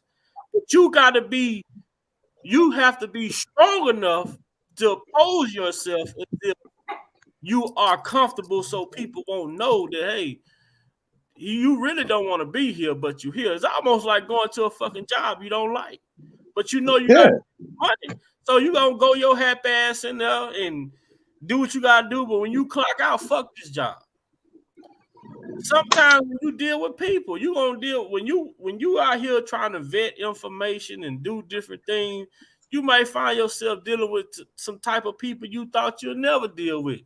But if that's where you gotta go to get that information, then you gotta go get that information. That's why I like Equalizer training. Denzel, man, I done watched those Equalizer movies for all three of them over the last week about 4-5 times because there's something about Denzel that I see myself, man.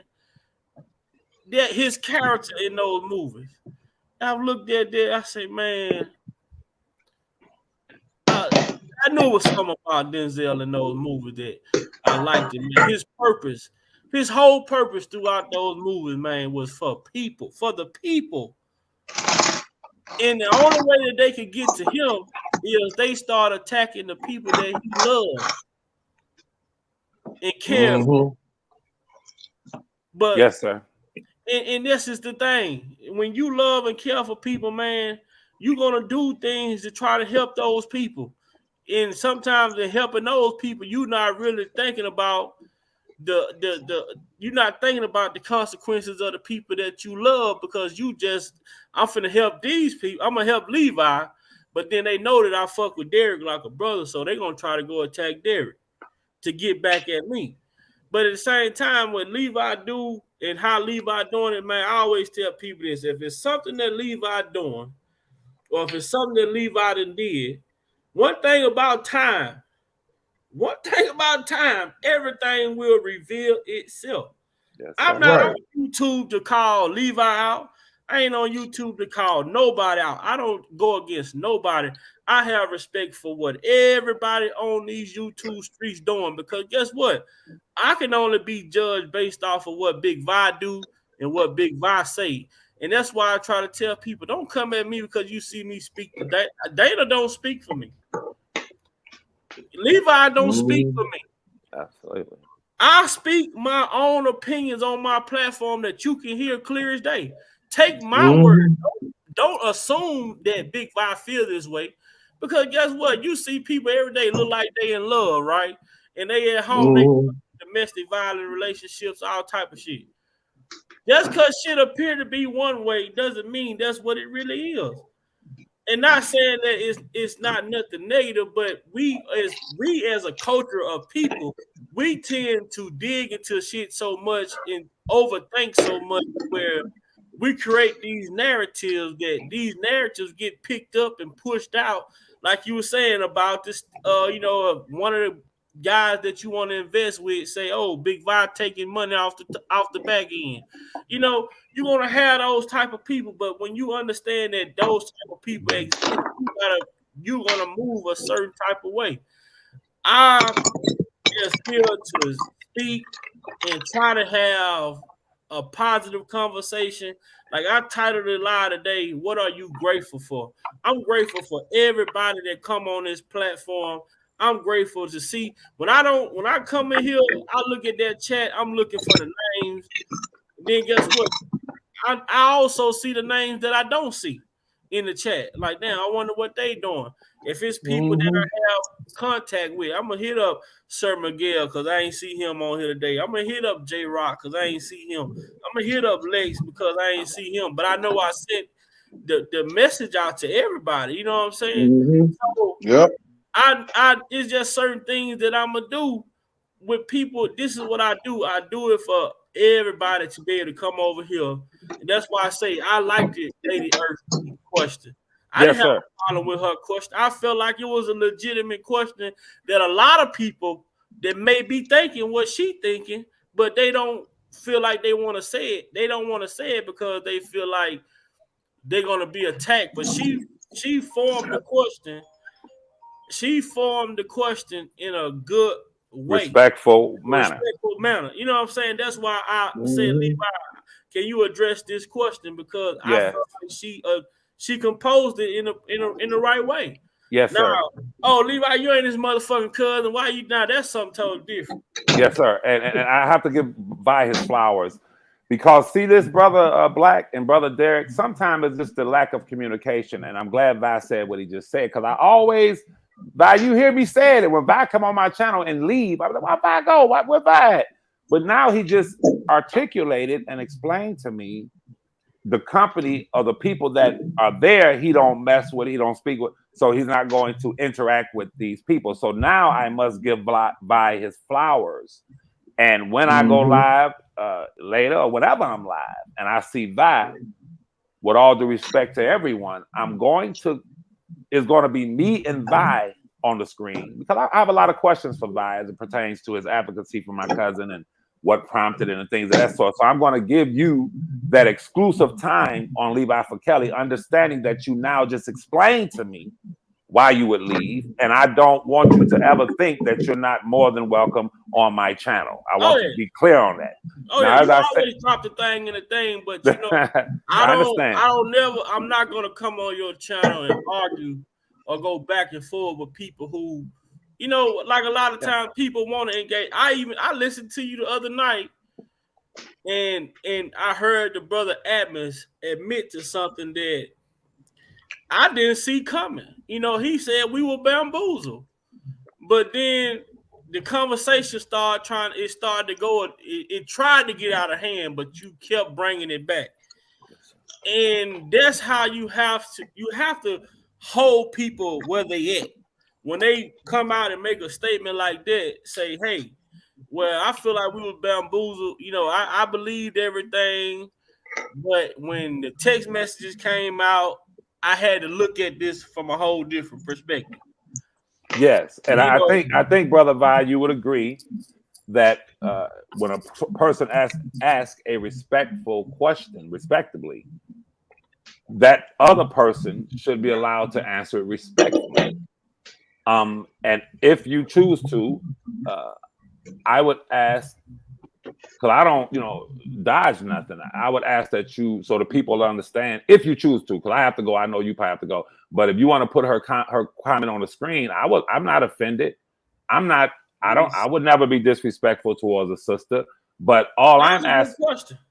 yeah, it was a good question, and all I'm asking is that I be allowed to answer it because it's a good question. It was respectfully presented, and if you can put it on the screen, that would be much appreciated, so I can answer it in the same respectful and respectable manner. But what I want people to understand is that there we go. This is her question. She says, and let me say this before I answer this question, that I would ask you all to be fair and objective. Because when a person asks a question and a person is BSing or diverting or not willing to answer that question head on, as it played out in Robert's trial, where they were asking questions to Jane Doe number 5 and the others, and they were full of it, then you, as a people, those who are here in the chat, those who are observing this, will know, well, Levi is full of it. Just like those jurors knew that those witnesses were full of it, but they were so prejudiced that they found him guilty anyway. So now the sister lady Earth B says, Levi, let's be fair here. You go after people that has nothing to do with R. Kelly case, but you sit down and have tea with the ones that slandered him and sent info to the prosecution. Why? Well, the first part of your question, when you say I go after people that has nothing to do with Mr. Kelly's case, let me explain this to you, man, with all due respect. There was a protest that took place at the MCC. And there were barricades that were up. And the leaders of the protest made it clear prior to the protest that they were going to cause a disruption. That they didn't say these words, but the words were as such as that they were going to try to incite a riot at that MCC in order to gain press, media attention, so they can get known. So we're going to go there and disrupt it, such to the point where if it starts a riot, so what? If R. Kelly is stabbed and killed in the commission of what we're doing, so what? They went and they crossed the barricades. And you saw them on film saying, bring them down. Now, anyone watching this know that the area that they were in was a restricted area. So what did the officials at the MCC do? They shut the prison down. They shut it down. This is Levi speaking facts, not emotions. They shut the prison down, put it on lockdown. After they put it on lockdown, now, first of all, the report, in order to put a prison on lockdown, the officials at that prison must note why they are putting it on lockdown. And those notes, what they said is because of the fact that these people crossed the barricades and they felt it was a security breach. So we put it on lockdown. Now listen to me, Miss Lady B. After they put it on lockdown, when they let the prisoners back out, my cousin Robert was sleeping, minding his business. And if you read the reports, this guy Farmer kicked him in his head while he was asleep. He jumped up, and as he jumped up, the guy started to reach for a pencil, trying to stab him. Robert and he were tussling. People heard it, and they came in and broke it up. Imagine if that guy had not kicked him in his head first. Imagine while he slept, had that guy taken that pencil and bludgeoned his throat. Bludgeoned his throat. This was an animal. Bludgeoned his eyes. Even if he didn't kill him with the pencil, one thing we know for a fact is that R. Kelly would never be able to sing again. He would be blind in one eye, if not two. This was a vicious animal attacking him. But why did it occur? It occurred because the leaders of that situation didn't give a damn. We want attention. We want press. We want the news to report on us. We want the shade room to report on us. They were more interested in clout than R. Kelly's safety. So when you say I speak about people that has nothing to do with Mr. Kelly's case, isn't that something to do with Mr. Kelly's case? Isn't the fact that the prosecutors in their own writing said that there are a group of people, that he has a group of people on social media doing the defendant's bidding by intimidating, harassing, engaging in all kind of crimes towards the potential witnesses and their families? Listen to me, Miss Lady B. When Faith Rogers' father stood in court and looked my cousin Robert straight in his eyes and said, because of you, my church has been attacked, my families has been attacked. People were talking about coming up to my church, killing the first lady, killing me, killing everybody in the congregation, Miss Lady B. That was in the court. He said that to Robert. Are you trying to tell me, Miss Lady B, that that man was lying? That Faith Rogers, Mr. Rogers was lying? Or was he telling the truth? Was he referring to these people that I speak about, that I report, to the federal authorities who are violating laws, all for clout, and what they're doing in the way of criminality is falling back on Robert. So that first part of your question is inaccurate. That's not true. You say, I speak on people that has nothing to do with Mr. Kelly's case. I speak on those who have a direct impact on Mr. Kelly's case, which caused him to have a synonymous juries with anonymous and sequestered juries. Have you ever, Miss Lady B, seen Big Vi from Big Vi's opinion calling the witnesses and the potential witnesses and those females B's and H's? Have you ever seen Big Vi doing that? Saying you ain't nothing but a dog head B, I'm gonna sodomize you, I'm gonna do this to you, F you, after, and attacking their mothers and fathers, and I'm about to, have you ever heard Big Vi say, Azriel is having an event, I want everybody to call that event and tell them she got herpes. So they'll kick her off the event. Have you ever heard Big Vi terrorizing people? No, you have not. So when I speak, do I speak on Big Vi?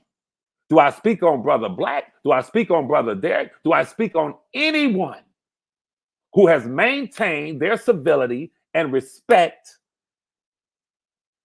for the R. Kelly cases, and in doing so, maintain their respect for my cousin Robert? Knowing that if Big Vi has a voice.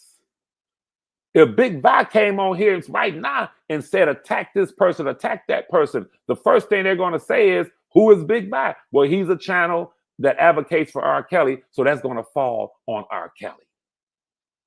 So that first part of your statement, whether you like me or not, whoever's listening to this, whether y'all like me or not, I just spoke the truth. If he's inside and he can't speak for himself, but I see him being denied bond, motion after motion after motion. I wanted my cousin to be out, to be home, so he can fight these charges with his hands in front of him, not tied behind his back. That's a fact. And Big Vi will tell you, anyone else will tell you, when those people were doing that and doing these things, attacking the witnesses, potential witnesses, federal potential witnesses, and their families, in the case of R. Kelly, I was the only channel yelling at the top of my lungs saying, what you all are doing is causing my cousin to be denied bond. What you all are doing, the criminal acts that you're committing is falling back on him. Just as when Young Thug's fans started to attack the prosecutor and the witnesses and this and that, Fanny or whatever her name is, she gave a press conference and said, oh, no, I've already issued 4 or 5 arrest warrants. If y'all think y'all gonna sit back behind computers and phones and attack the witnesses, attack me, attack the sheriff's department, let me be clear. I have issued a warrant for 5 arrests, and there will be more. You're not going to attack us because you are fans of Young Thug. Young Thug's attorney did something that R. Kelly's attorney didn't do. Young Thug's attorney went in front of the courthouse and gave a press conference and said, listen, I know y'all love Thug. I know y'all are fans. But what you're doing, and you can pull the tape up anytime and listen to it for yourself. It's a 2-minute clip. Outside the courthouse, he said, what you're really doing to those who say they want to see Thug free, you're really keeping him in here, and you're really contributing in such a way that he may not win, because what you're doing is engaging in witness. He said jury tampering, because your actions, when these people go on social media and the prosecutor, after this, I mow you down 30 rounds, your dog head B, jurors can see that, and jurors can say, oh yeah, Young Thug is a thug. Young Thug is an animal. Young Thug deserves to be in there for the rest of his life. How do you know? Look at his fans. Look at how they're attacking people. But Robert's attorneys did the opposite. They embraced them. That's a fact. I don't have to argue the truth. They embraced them, co-opt them, and in some instances commissioned them to do what they were doing. And as a result of that, Robert received 30 years in one case and over 20 in the other, about 21, whatever, 50 years, well, really 30 years concurrent. Now, as I said, the last part of your question, I just refuted the first part of your question respectfully, because nothing I said, you can come back and say they didn't storm the MCC, they didn't cross the barriers, they didn't put the MCC on lockdown, the guy did not try to kill Robert, they were not out here intimidating, harassing, and attacking the witnesses. You can't say that. Even when my cousin's brother went on social media and said, listen, y'all, my brother said he loves the support, but stay away from the MCC. Because the people, the prisoners, and all of them, the inmates are blaming him. He could have been killed.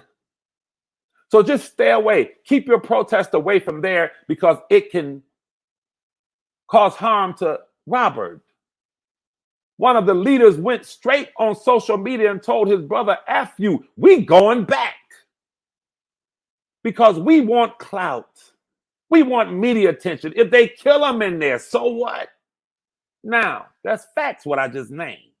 The second part of your question, you say, but you sit down and have tea with the ones that slandered him and sent info to the prosecution. Why? The people that where you say sit down and have tea with, that's fine,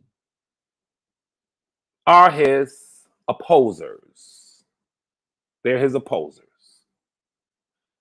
Y'all have the tape of Larry saying, yes, we winning. We got prosecuted. We got this. We got that. They made no secret from day one that they were anti-R. Kelly. And they formed a coalition with potential witnesses and those involved. They all came together against R. Kelly. However, I approaching this not emotionally. I approaching this from a legal perspective, which I've said from day one. You've heard me say it on Storm's show. You've heard me say it on my channel from day one. Yes, Storm asked me straight up, do you believe your cousin is guilty or innocent? Explain it. I said, look, I believe in my cousin's moral guilt, which we are all morally guilty of something. We all are. I drank last night, had relations with a woman that's not my wife. We're not married. Most people would say from a Christian perspective, I'm living in sin. I drank. I fornicated. So my morals are not perfect. So I said, yes, morally, he's morally guilty, as we all are. But I will fight tooth and nail for his legal innocence. I've said that from day one. So when you saw me on Larry the Grown Man's channel, you didn't see me on there talking about F you and them. No, they did their little shots. But at the same time, those conversations went along the lines of legality. I knew going in that none of those alleged victims, Larry the Grown Man, Jane Doe number 5's father, none of them could defeat me. Because why? I know him. I speak with him. I know what happened. So I went in there armed with the truth. And we had several debates, but they were civilized debates. Civilized debates. As I said, you don't see the prosecution and the defense team in Robert's case cussing each other out, calling them B's and H's. You never see that in a courtroom setting. You never see those who you say they slandered him and sent info to the prosecution. Well, hell, the prosecution did the ultimate slander of Robert. by placing lies in the indictments. Miss Lady B, Lady Earth. Listen, the prosecution knew that those parents sent their 17-year-old daughter in to set R. Kelly up. They had the intel, they had the data, they had the interviews, they spoke with them, and they knew it was a setup. Think about this. If they put Jane Doe number 5 in the initial indictment, Brother Vi, and I can speak to you like this because you know the paperwork. If they put Jane Doe number 5 in the original initial indictment, I ask you a question, Brother Vi. How could they put someone in the indictment who was not claiming to be a victim? Right. In case, you know, they had some other they had other plans. That's right. From the beginning. They knew that what they had, the only way they could really shape it, as Brother Jeff say, you know, they had to have those 2 predicate acts, but they didn't have it because Jane Doe number 5 wasn't cooperating. Not only, I'm sorry, brother. I'm so sorry, brother. Go ahead. But the fact that she wasn't cooperating and they needed her to cooperate, they you know, a lot of shit they did, a lot of it they did was dirty, man. I mean, it's the fact that they had these messages, because the first thing we're gonna do in the investigation that y'all claiming that he's don't have an inappropriate ties with her is we're gonna investigate the cell phone record. That was the communication line. Absolutely. Well, that means they had the cell phone records from the beginning from the start of the investigation. That's how they prove. That's what they was going to use as they proof to try and prove some sort of relationship. But they got to reading them messages and then they say, hold on. We can't put this shit out. But in addition to that, Brother Vi, I'll ask the people here again one simple question. And the link is in the thing, you know, for if anybody want to come up. I mean, I got about 20 minutes. Yes, you know, anybody want to hit the link, you know, just to speak, because, you know, a lot of things, like, I don't mind people asking, you know, composing, you know, relative questions, but just the outlandish shit, just, you know, we trying to move away from that. But yes, sir. You know, I tell people a long time ago, I asked the people, I say, have y'all watched the series on For Life, the show that 50 Cent put out on For Life?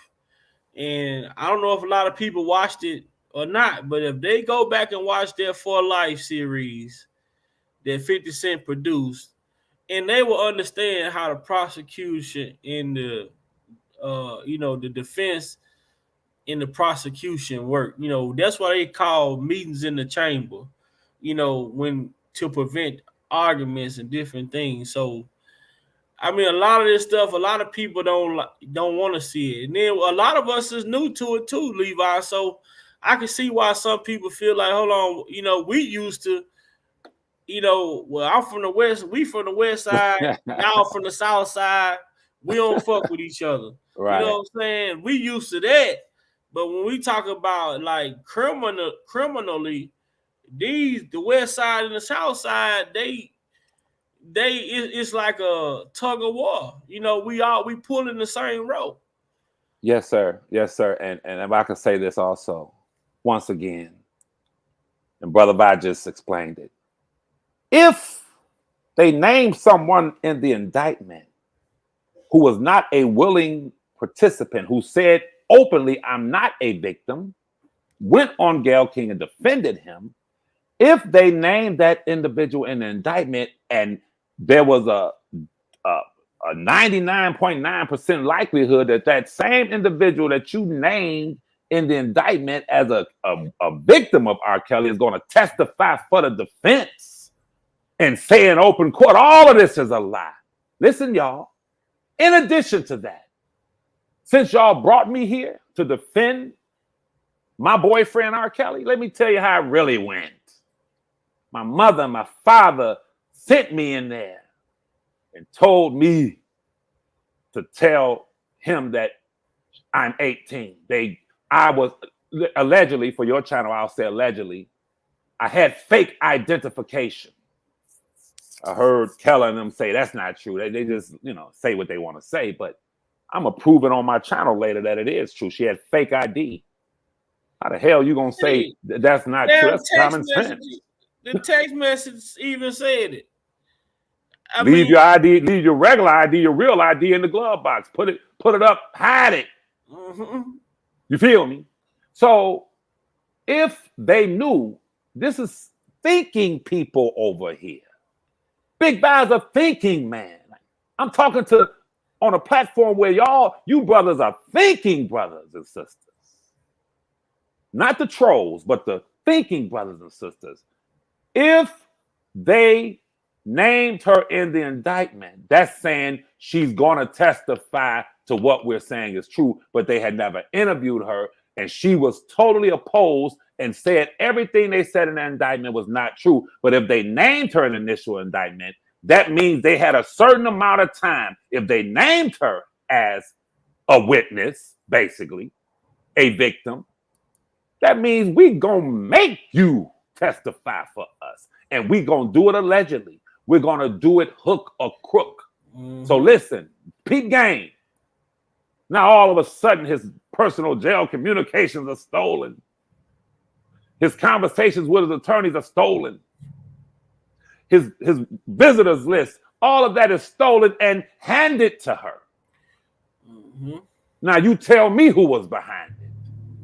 Yeah, we're going to say allegedly stolen, but who benefited the most from the Absolutely. Think about that. So I say to Sister Lady Earth B that if I approach this from a legal perspective, and I know the man, I'm speaking to the man, when I extended that olive branch to the other side, what came out of that, Lady B? The father would come on there on several conversations and talk. Listen. Then, as I sat there defending Robert and entering into that arena, speaking legally, speaking morally, talking about the things that I know of him, and reading these transcripts and going back, not transcripts, but reading the motions and reading the indictments and going through all of the evidentiary facts that they say facts were presented, and then presenting my evidentiary facts. Guess what? Like Big Vi just said, after I sat there for over a year on that man's channel, guess what? Big Vi said, I heard something I thought I'd never hear when Atmos came on and said, we were duped. We were fooled. So what Levi was saying over there, it came out like Big Vi just said. The truth going to always come out. The truth is going to always come out. So it came out. And it came out to the benefit of Robert. The text messages came out. And once those text messages hit, now you can see the setup. But I'm going to tell you something, Miss Earth B. Lady B, I'm sorry, Earth B. The text messages would have never came out. The truth about how my cousin was set up would have never came out. If the person who was next to the man, who told him, roll with me. I want you to roll over here to the store with me. I want you to roll over here to a couple of houses. These people owe me some money. I got to pick up my money. And that person sitting in the car, which was Larry, I'm saying not literally speaking, but figuratively speaking, I'm just giving an analogy, rolled with that person. And come to find out when that person was going in a house, they were robbing people at gunpoint, tying them up. When that person went to the bank or went to the store, that person went in there and tied people up. But the person in the car with him, Larry, is thinking, oh, well, okay, I'll be about 10 minutes gone, man. Then he looks on television and these same places have been robbed. And he remembered like, damn, that was a big bag he came out of there with, that bank. That was, now that I think about it, a stack of money fell out his pants leg when he got in the car. He robbed that bank.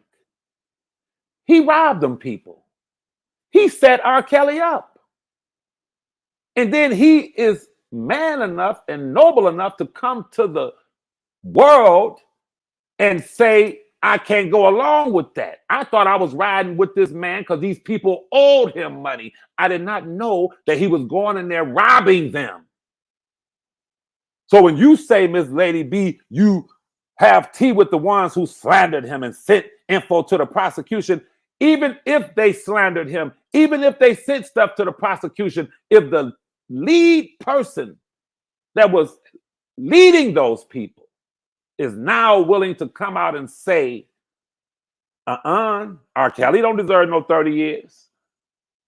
Yes, while I may have slandered him or talked about him or gave stuff to the prosecution, I must speak the truth and say to the world, when I was advocating for that father and his wife and his daughter, I was tricked. They set R. Kelly up, Miss Lady B, Earth B. But what you must understand is that it is not my job. It is not my objective. I'll speak the truth. And if you accept it, you accept it. But please understand something about Levi. I've never been of the mindset of impressing or trying to basically have people on social media believe me. I've never tried to impress y'all. Nobody. I respect the ones that's respectful to me, but I've never, by me impressing and imparting information and to y'all, that's fine. But what's most important are the people who can look at what Larry is saying, giving play by play. He was the one in the car with that man. I wasn't. Judge Ann Donnelly said to Jane Doe number 5 in the transcripts that we read the other day, she said, wait a minute, did you hear him talking to your parents? She said, no. She said, well, you can't speak on something that you did not witness yourself. That's the law. Well, Miss Lady Earth B, Larry the grown man witnessed it all. You feel me? He witnessed it. He was there. And I'm going to leave it at that. He was there. So don't get mad at me. Like Big Vi said, West Side, you know, we used to that. We over here, y'all over there. Don't get mad at me because I was raised a different way. You ask anybody. Somebody just did an interview about it, but I forgot who it was. But the West Side in Detroit don't mess with the East Side. It's two different worlds. But I've met guys on the West Side, on the East Side. I'm from the West, who you see, and they maybe walk up at a party or something and see and say, man, that's a sharp suit you got on, or that's a nice whip you in, bro. What kind of car is that? And then you strike up a conversation with them. They'll pop the trunk, or I'll pop my trunk.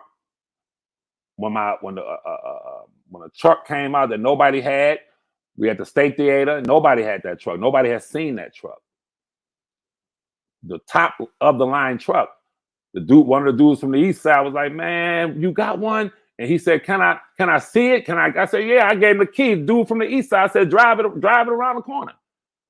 Oh, I'm getting one of these. But because of that nice gesture of me saying, drive it around the corner and speaking to this guy, maybe less than a year later, I was in a situation downtown where that guy saw me and some cats were about to put the thing in a thing on me. He stepped in and said, what y'all doing? That's my man right there. Because I was a smiley guy, a friendly guy. I'm a decent guy. I'm a civil guy. And that guy knew I was a good stand-up, decent dude. He's from the East Side. I'm from the West Side. But his actions could have saved my life. But had I told him, man, you from West Side, boy. No, you ain't. Don't ask me nothing. You ain't getting in my truck. F you. I would have lost my life less than a year later. So that's all I wanted to say. And I hope I answered your question. I am not gang. I am not someone who has ever approached this from a fact that I hate the people from the other side because my cousin Robert doesn't carry himself like that. I ain't got no. Now, I ain't gonna say hate, but I despise anyone who ain't right. If you Nah, ain't right, I'm gonna be quiet and let you guys talk. I know Vi gotta go. I'm so sorry for being so long. So thank you so much for allowing me to answer it, Vi. Go ahead, brothers. no, you good. You good, man. I always go back. Me, I like that. You know, when Scarface and old boy they went over there to see Sosa, and Sosa had him in the plot in the helicopter. And Scarface told him, "See him? I never liked him anyway. For all I know, he had my best friend. He had us set up and my best friend killed. Sometimes you have to deal with people, man. You have to go into them uncomfortable settings, man, when you know, in order to get what you need to get. And like I say, man, I really can't speak on me personally. I don't get involved in, you know, all the, you know, intertwinings, and because a lot of stuff, you know, a lot of stuff is deep with Yes, this sir. case, man. It's been 5 years, so a lot of stuff is deep. I understand where a lot of people come from. I don't discredit how people feel. I never tell somebody they shouldn't feel that way, but what I do ask people is to be open minded, to look at it from all aspects, and not just, you know, the aspect of you the enemy, and you the enemy, and this is what we got going on. Because sometimes, man, I'm gonna tell you, man, when they that saying that they have is what they say, you watch your friends, you gotta watch your friends closer than you watch your enemies, man. Because I said this a couple That's true. months back, and I was telling Uncle Muse, I think me and Muse everybody was on here, and I said, man, I trust my enemies more.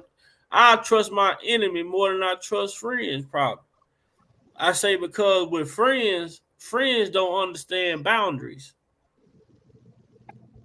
Friends don't understand boundaries. But when somebody know that y'all are enemies of each other, they know certain things in certain places they can't go.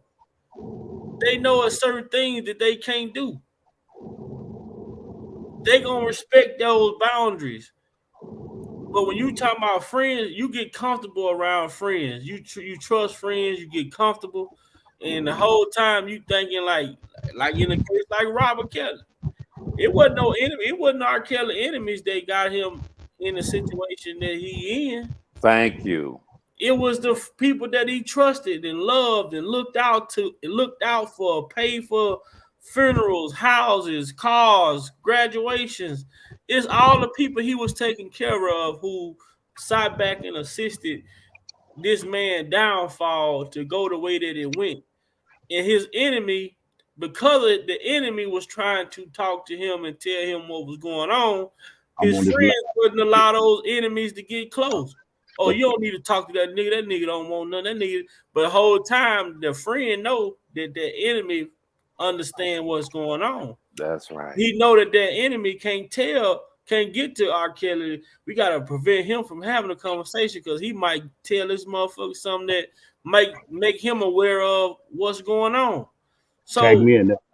a lot of times, I don't know if I'm explaining it for the people to understand, because it's something that you actually have to go. You have to go through this type of situation to learn how to look at it. You know what I'm saying? Because a lot of time when people get, a lot of situations, man, I've seen when things happen to people, and sometimes it be the best friend be the one who mastermind the play. Mhm. That person sit right on side of you every day, calling your mama, calling your brother. What up, pops, to your daddy? It's the Whole truth. time they done put a whole play in to get you out of here. That's right. And that's why I said earlier, Duffy, when I used the analogy, and you seen it, Levi. Man, forgive me for how I'm pronounce it wrong, but it's a channel on YouTube with a lot of people in the industry give good positive quotes. And the little short clip is called, the channel is called Hustlers, Hustlers in the Hood, I think it is. And you see a lot of short clips of from some of everybody in the industry to do something, everything. I came across that, and that's my go-to. And I said earlier today when I was at the house, Ice-T was asked respect or loyalty. And then Ice-T went in a short little spiel. Well, somebody can respect you. You can respect me and still want to do me harm. And still try to get over, you know what I mean, et cetera, et cetera, et cetera, et That's cetera. right. That's right. He said, but loyalty, you ain't going. That's my man. That's I call it your family. You 10 toes, like in the words of Levi, you 10 toes thorough. That's You know right. what I mean? You never could be swayed off your pivot. Like nephew Dean Bella always say. And that's because you have graduated to a high sense of awareness and you walk in goodness in your heart. You walk with integrity in your heart. You have decided no matter how much hate is spilled out in the world or around me, I'ma still walk in goodness. I'ma stand in my principles. And that's gonna agitate the other side that's in darkness. That's right. To have a heightened sense of awareness to expect that. It comes with it. It comes with it. That's Back right. to the back to the Top Gun movie. Goose is dead. Let's accept the facts of whatever it is, the topic we've been talking about for these last couple of years. It is what it is. And some people have just bowed out and they just want to hold on to what they hold on to. So they don't want to get through the brokenness. They don't want to be healed. What's that song? You got to cut it. And what's that part Cut in it. Jason lyrics at the beach, at the water, where she said, you keep trying to save a brother who don't want to be saved. What's the other song? Don't save her. She don't want to be saved. That's right. That's right. That's the truth of what it is, man. So, since I have a heightened word and I know a storm is always coming, don't let that void out. Don't let that erase what your main focus should always be. Let the main thing always stay the main thing. Well, I thought Yes, the sir. stores turn. Do y'all remember that song "Smiling Faces"? When I Ah, was a kid. When I was a kid. I was a kid when I was out. Yes, sir. Smiling faces, smiling your faces. face. Yeah. You ever heard it? Go Google that song, and it says your enemy can't do you no harm because you No. know where they coming from. There But you it's Uh-huh. the one right next to you. go. Mhm. When You, we talk about news, when we talk news, what I always talk about that I always talk about that club scene in Scarface. I always told people Okay. people didn't agree with this, Levi.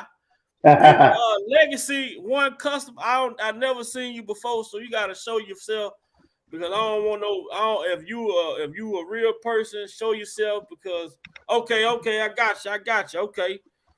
You know, somebody came on my channel one time and had what I'm saying, some provocative shit going on, almost got me blocked. But on Scarface, the club scene, Yeah, why the people rest is my bad thing. The rest of the thing is my thing. That's the my part. people See, felt like Manny shouldn't have got killed. I felt okay. like Manny got what he deserved. Right. Manny dropped the ball. Yeah. Manny dropped the ball too many More than times. once. Left More Scarface. than once. Yeah. He left Scarface out to dry too many times. Yeah. In the Yeah. beginning of the movie, in the hotel, if Manny would have been on his P's and Q's, Angel would have never got killed. Yeah. Right. Yeah. He told Yeah. him his sister was off limit. That's rules, man. Yeah. A heightened Get sense of awareness. A get to the heightened sense of club. awareness. He get in the whole shootout. Where's Manny at? Nowhere to That be takes a found. disciplined focus, though, Levi. That takes a disciplined focus, though. You have to mature and grow in that. Yes, sir. What's going on? Say Legacy One Custom. What's going on? Never seen you before, bro. Hey, what's going on, y'all?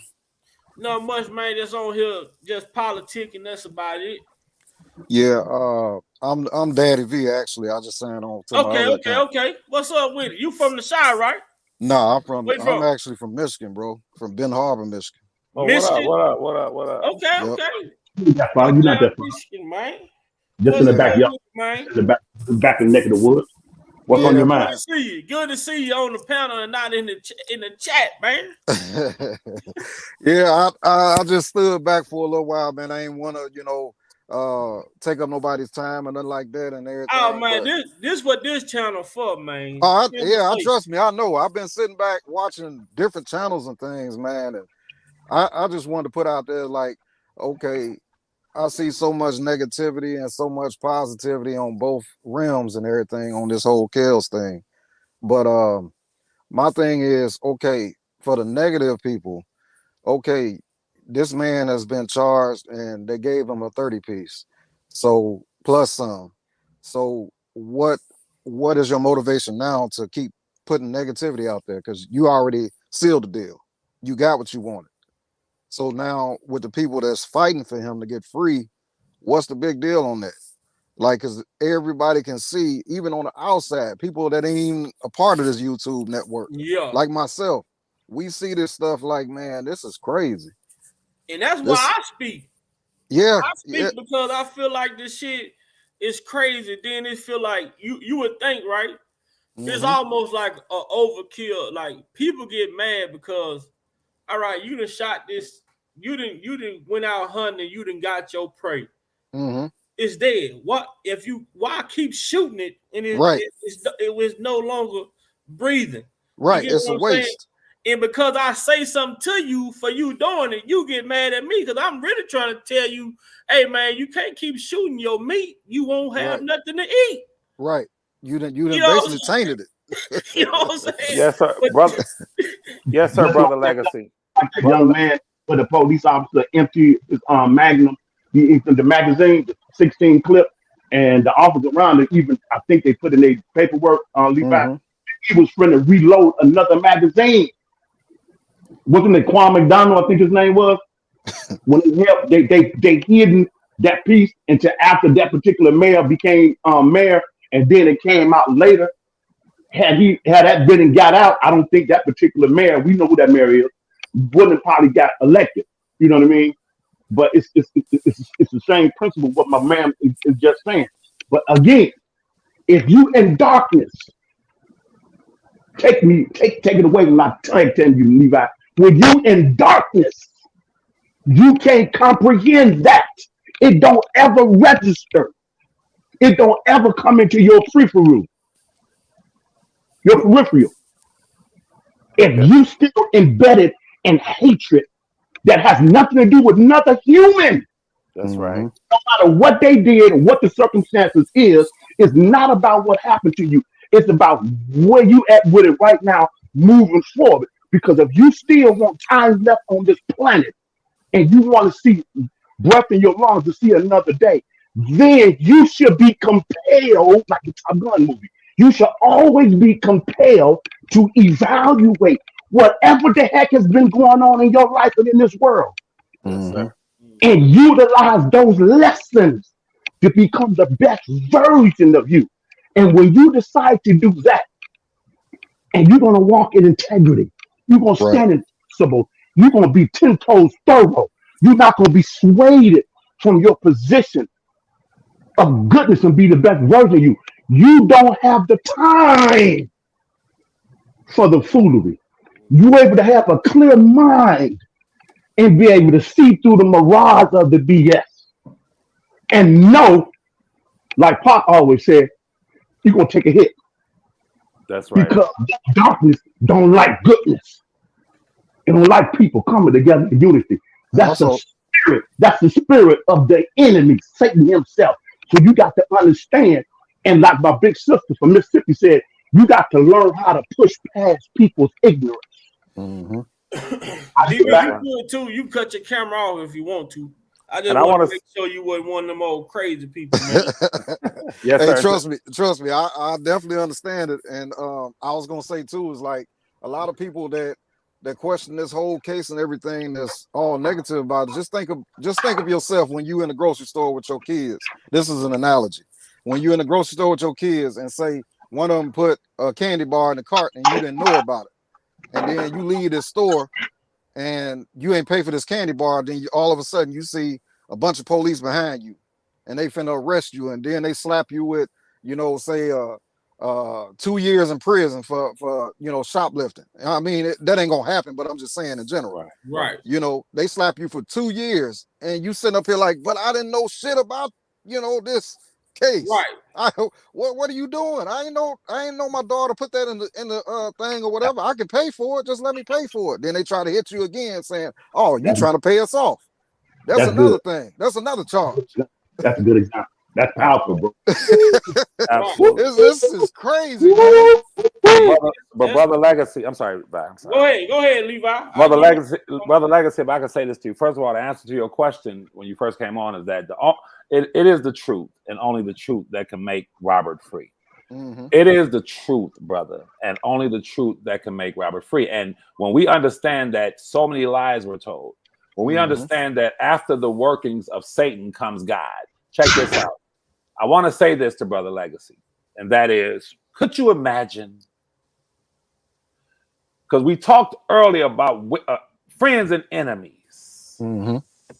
Could you imagine?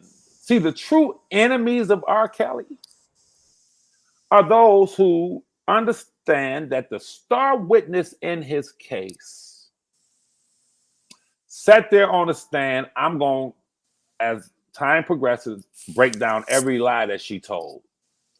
Her parents set R. Kelly up. They sat on talk shows, and one of the biggest talk shows in the country, which was Lifetime, in a docuseries. And from the time they opened their mouths, they were lying. They gave a total different account of what took place. Okay, they did other interviews on Gayle King, and they sat there lying. So could you imagine the star witness? If there were no Jane Doe number 5, there would be no case. Because if you want to prove it, look at the length of time they kept her on the witness stand compared to the length of time that they kept the others. Her statements and her testimony was the longest. Mm-hmm. It went past one day. They brought her back. It was the big. That's the star witness. Now, if you could imagine a man gets 30 years, and we find out later that everything that placed her in that case was a lie, that it was a setup, that her parents lied, and that to cover for her parents, and I would say allegedly for this man's show, but I have the proof of it, she sat and lied on the stand countless times to cover up for her parents. Now, could you imagine after those who are on that side, they even admit, most of them admit, it was a setup. And what R. was that Kelly first was set lie, up. Levi? Say it again, my brother. That first lie. Were you aware that your mother was texting Exactly. The defendant. the defendant? Not at first. I went to a laptop and found that. No, and then we got the text message to prove she was aware day one. So when I want Big Vi and yourself and Brother Black to understand this. When a person says, even though he was set up, he still deserves to sit in there for 30 years. That's an enemy. But that's right. But guess what, my dear brothers? It is not the enemy of Levi, the enemy of Vi, the enemy of this brother, the enemy of Black. It is not in this world who's an enemy of the individual. It is the enemy of the truth that we have to look at, brothers. It's when you want to murder the truth, you're the greatest murderer ever. That's you're a murderer. And the person that want to murder the truth is the government, man. That's absolutely. So those are the true enemies of R. Kelly. You feel me? So to answer to your question, a lot of truth is coming out now, and you're going to see it manifest. You're going to see R. Kelly walk out of there because what Brother Vi and Brother Black just talked about was overkill. Yeah, it definitely was Overkill. overkill. It was Way overkill. overkill. Overkill. Yeah. Hey Levi, you remember this? Did you ever see this right here? Like, I didn't even know that we were going to be doing an interview with Gail until probably like less than 24 hours, maybe like the morning, like the night before, going into the morning of. So, and it's like, I don't watch news anyways. I didn't know who she was. I was just like, everything. Yes. You know, before that interview, you know, he had us practicing every single day. Practicing what? Answering questions, and if he didn't like our answer, he would tell us exactly what to say and how to say it. So anytime you mention anything, I'm stunned by this. Yeah. So anytime you mention anything about sexual preference, we already know to say, I'm not here to talk about that. Because that's what he told us to say every single time. And that's exactly what you said. First of all, I'm not here to talk about my personal life, and I would never share with no one what it's like. Well, I'll tell you this. Do you see how she manipulated not only R. Kelly, even Gayle King? Absolutely. And guess what? The transcripts confirm that the prosecutors had her practice. Listen to me. Yeah. The prosecutors had her practice before she went up there. He asked her, how many times you speak to the prosecutor? Did y'all go over this? Yeah. They had her practice. Listen. Yeah. The transcripts, the text messages confirm that the mother and father had her practice. Yeah. Doing the setup, go in there, sit on his lap, shimmy, entice him, do all of these things. You better you got to learn to get less sleep. You got to start getting less rest. You got to get up. They made her practice. But you hear her say, Levi, to Jason Lee, that she knew nothing about the interview with Gayle King until less than 24 hours of going on the interview. Then you turn back around and go to Gayle King and say you were practicing every day. There you go. That you did. I'm glad you pointed that out. Molded that young lady into a thought monster. Right. And it's sad. It's so sad too. Cause I'm going to reveal this on my channel, y'all. I'm going to reveal this on my channel.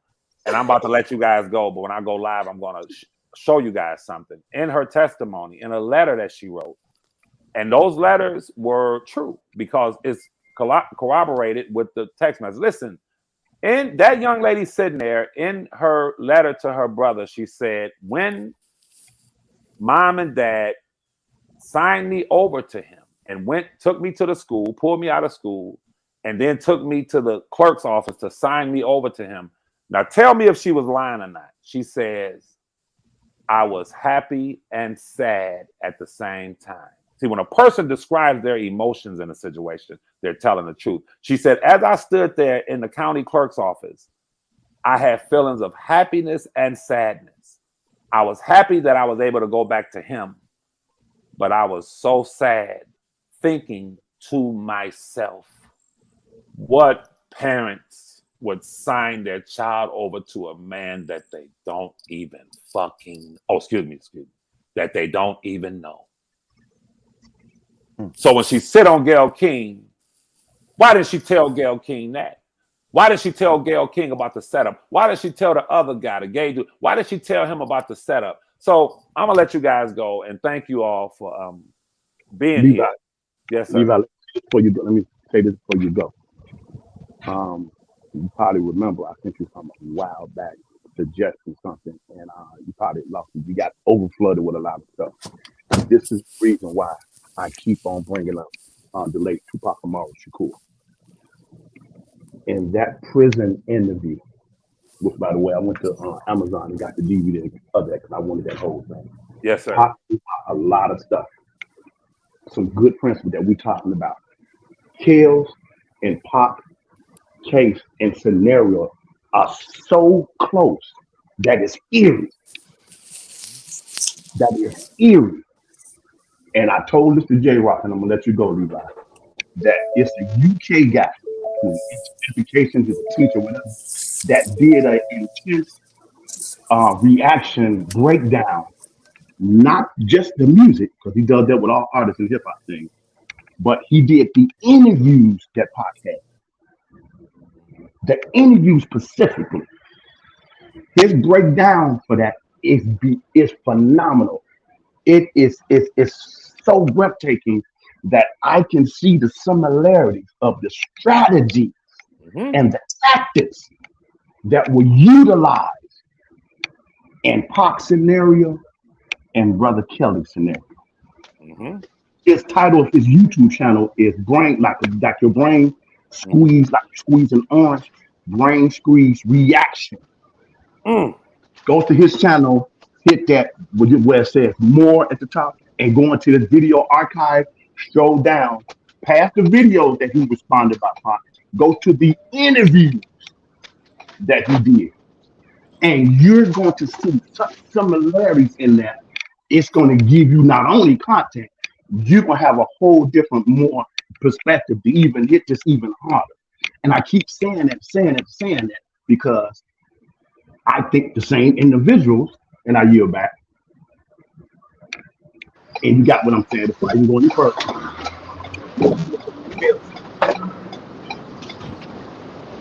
Stuff, stuff, all,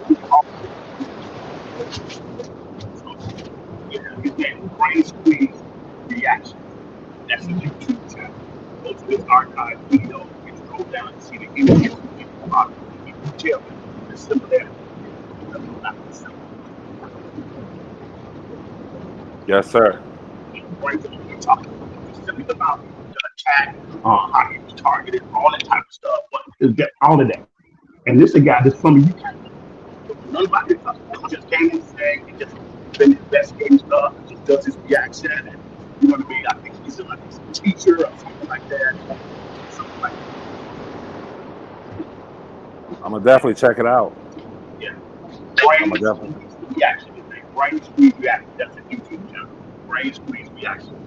Go to his Pops interview in his video archive. And it's gonna blow your mind the similarities between him and your cousin. Like, it's gonna blow your mind.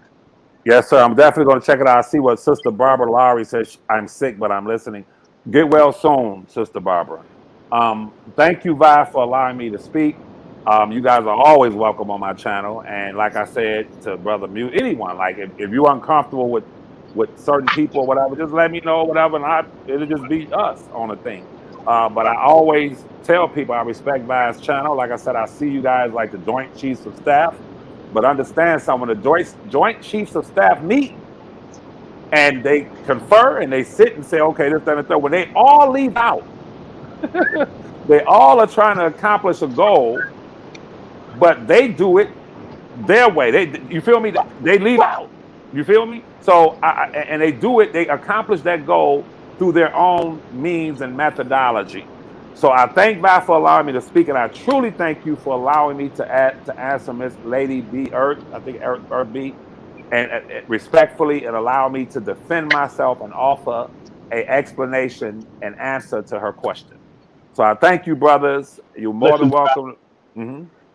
thank you for standing thorough, man. Thank you for grinding thorough. I know it ain't Thank no you. cakewalk, man. And the stuff you don't even share on the air, on your platform and other, I can only imagine. Me and you the same sign. So I get your spirit. You got a king your spirit. So Thank you, hold tight, brother. man. Hold tight and be solid, brother. You good. And thank you, brother. And just remember this, Brother Black. Remember my words when I say this. And y'all know it's what you don't know, only God knows. But there was not a dollar amount that Lifetime or anyone else could have paid me to sit on there and talk bad about my cousin and to contribute to the lynch mob that was out to kill him. Just remember my words. And he knows it. He knows it. He knows that I would have never done that. And this is why I speak to that man damn near every day. Because he know that I would have never done that. And he know that I was warning him about these people years and years, going way back. I would tell him, hey man, you got all these people, what you doing? You Said feel that me? early. I So remember saying that early on when you sitting in the kitchen. yes, sir. Yes, sir. So I love you, brothers and sisters. And thank you, Brother Vi. I'm about to get out of here.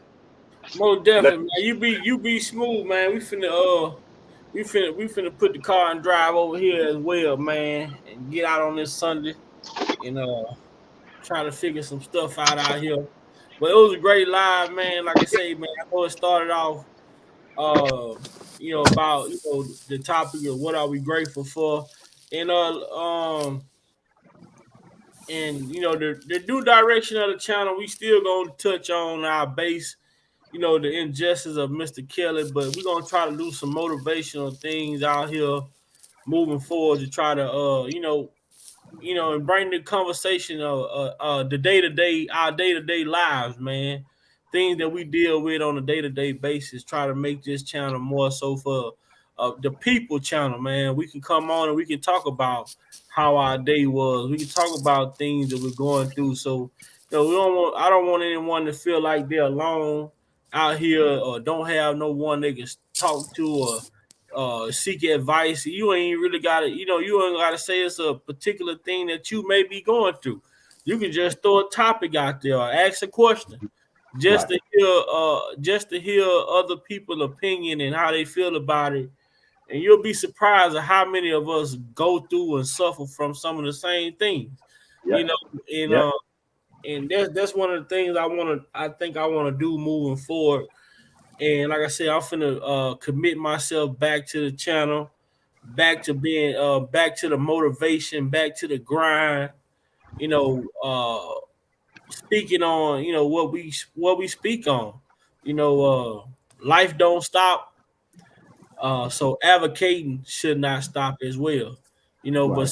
sometimes it's okay. You gotta always remember it's okay to press the reset button, man. Uh, uh, Don't be that's what I like afraid. about that song by Chris Brown called "Don't Judge Me," because he says that phrase that you just said, nephew, in that song, and that's one of my favorite songs by him. And I Mhm. refer to that often. He says in that song, and he's talking to supposedly a lady or whatever to explain himself, and he said, "Can we just press the reset?" Man, you just so I'm a year back And with then, and tell them, we ain't yeah, saying press the reset button as in forget. No, we right, talk about the right, reset button as to understand. right, Let's come right, to an understanding. Let's come to an agreement. Like I say, man, I had to go back, and thank God and shout out to those people, individuals, from the past, from my past, that was able to sit and have a conversation with me and right, talked to me, and we talked about different things that transpired to get that closure, man. How good it felt as how good I felt as a person after knowing that I was able to go back and apologize for some of the things I've done that may not have been the best things to do at the time of those relationships I was in, or dealing with people in general. But that's a part of growth. That's a part of becoming a man and understanding that you have to get those burdens off of you, because the more you walk, the heavier they get. yes. You better say that. I dealt with that where it got so intense, nephew, that in my shoulders, going to my neck down in my shoulders, Mm-hmm. sat aching and pain, I stress. got brother DV too now, man. I want you up here, brother. When we go live, I'm gonna have to get your information so I can shoot you the links when we go live, man. Because this is why we try to build these panels to bring fresh thoughts, fresh perspectives onto the panel to have these conversations. And that analogy you made as far as being in the store with your kids and them throwing something in the cart that you don't Yeah, see, you yeah, know how yeah, that scenario can go from a innocent how innocent situation can turn into something so big, you yeah, know. So yeah, with you coming with having the perspectives that you have, it can be good for the panel conversations, and especially, people gonna want to start hearing you speak. Like, what we want to hear what DV got to say. You know right, what right, I'm saying? right, So right. this is my open invitation to you, brother. My email, my email is at the bottom of the screen of this live. Man, email me your information, bro. If you want to be a part of these panels, we come on. My brother, Derek, Muse, Lex, Sir Miguel, J Rock. progress, Dean, you know, how we do it when we get over here, had a conversation and had to talk about the reality. Lil Mac, yeah, my boy Lil Mac, you know, we want to bring the reality to the people. We ain't on here to, you know, talk about that shit. What ifs? We talking about real life situations, shit that we know, that we done saw, we done been through. And I'm quite sure the things that we do over here, we are doing over here, it helps somebody. You know, Mm-hmm. and somebody listening, it helps them. And like I say, man, if y'all, you know, it's a lot of things we can be grateful for. Just take a moment out of your day to just talk to God and let him know that, hey, God, I'm thankful that you got a shelter over my head. I'm thankful you got food in my refrigerator. I'm thankful we got clean drinking water. I'm thankful that, you know, I can go in and out the door and get in a car. I'm thankful for the simple fact that I can go to a job. I can put clothes on my back, because when I pass down Park Road, I see people sleeping on the sidewalk, sleeping on the bridges. You know, a lot of things we could be thankful for. Your health, thankful for your sanity, thankful for your love, thankful for your grace and mercy for sparing me an opportunity to see another day that was unpromised to me. You know, it's a lot of things we could be grateful for. A lot of times we get so caught up in our day-to-day life because it is hard out here. In time, Mm-hmm. be hard, but guess what? Hard times don't last long. Tough Again. people. So look at your situation. You may feel like, man, over the last couple months, I didn't know if I was coming or going. When I tell Mm-hmm. y'all, I mean, back against the wall, back Yeah. against the wall. Yeah. But that lion in me, you know what I'm saying? Them male lions don't know how to hunt. That's why they send them female. But guess what? If that female ain't there when that predator presents itself, if that female lion not there when that prey presents itself, what the hell that male lion do? He get active. Right. Yeah. Yeah. He get active.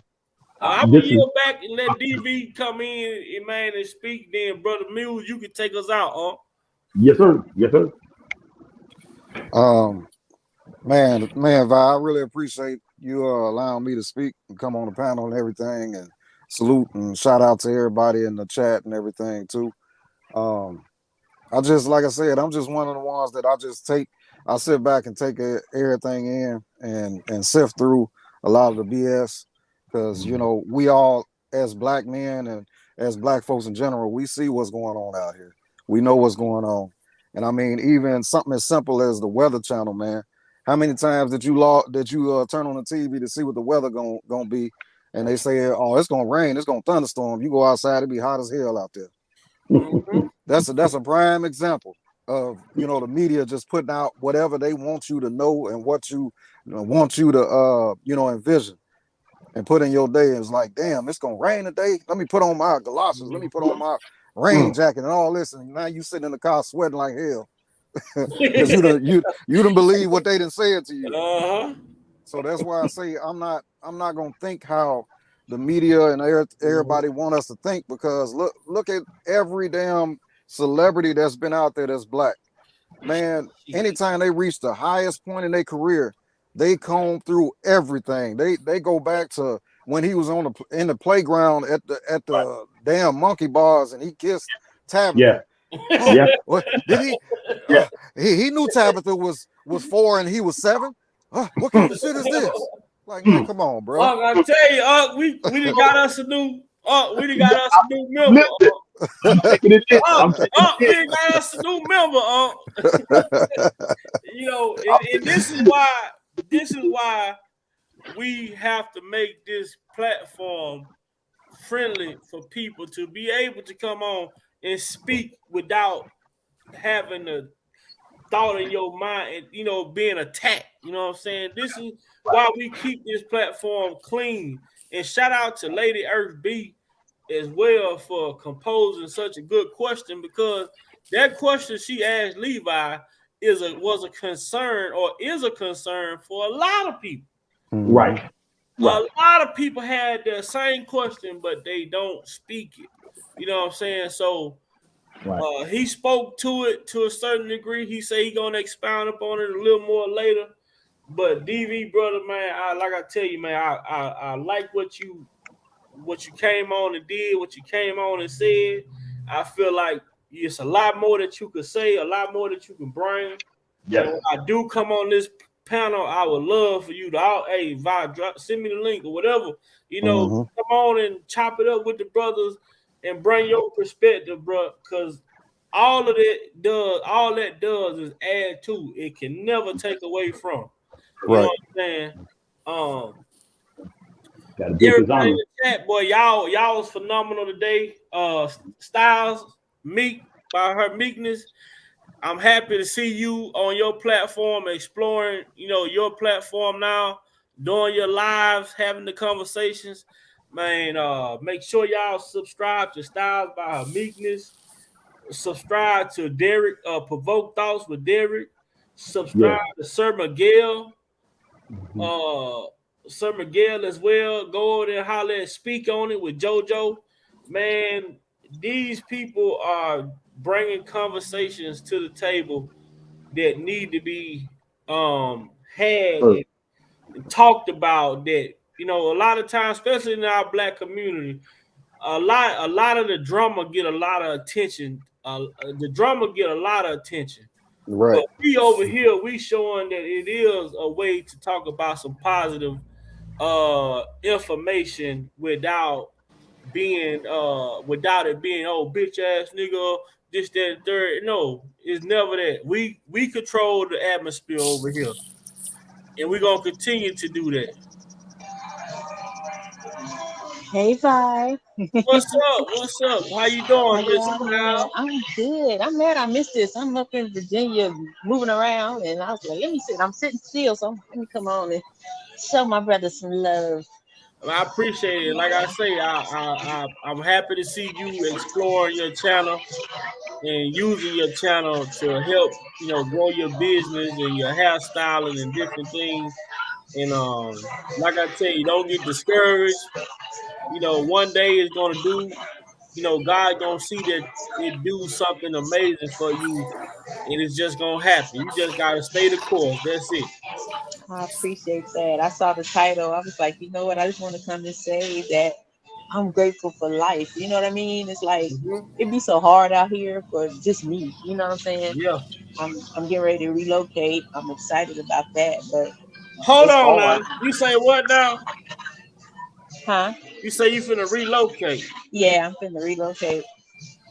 And I guess we both got breaking news because Big Vi is about to relocate as well. Oh, baby, where you going? I'm north. North. All I'm gonna North. say is north. Wait a minute, where you at? You in? I'm in Texas. Where you going north? Is it just straight north or northeast? Straight north. 35. Okay. See, 35 north. I'm in South Carolina, and I'm going north. Yeah. Well, Straight hey, north. I wish you the best. I'm Yes, sure sir. you're gonna be good. And I'm sure you doing something that's gonna be beneficial for you. And as Absolutely. long as you put God in your plan, you plan to work and work the plan. Where will we be without them? You know what I mean? Like, Mm-hmm. I'm like, it'd be hard as hell out here, and I'll be sitting here fighting, like, you know what? Okay, God, let's go, let's get it. Like, Oh, nobody understands, you know what I'm saying? But it's like, even through those storms, you gotta be grateful. And oh yeah. that's all I came up here to say. It might be rough and tough for a lot of us, but we gotta remain grateful because on the other side of the storm is always calm and rainbows and birds chirping and all that good stuff. Absolutely. I want to close it out. That's an old song by the Winding Brothers, called Million. Old gospel song by the Winding Brothers. Marvin Winding, Paul, all of them. Um, and Lana, the late Lana Winding, he sung that lead on that song called Million. I want to go a different direction with some of the stuff he said in the song. He said, get your praise next to God. He said, millions didn't make it, but I was one of the ones who did. He said, I'll look at God and say, millions didn't make it, but I was the one of the ones who did. I want to look go in another direction with that. Out of all after the sciences and the researchers say, out of all the millions, I think even billions of sperm that didn't make it, you the one who did. Anybody, everything anybody said to the last statement that was made before I'm saying what I'm saying now. When you get to that point, when you get distracted, when you get to that dark place, you got to shake yourself. You got to come to yourself like the prodigal son.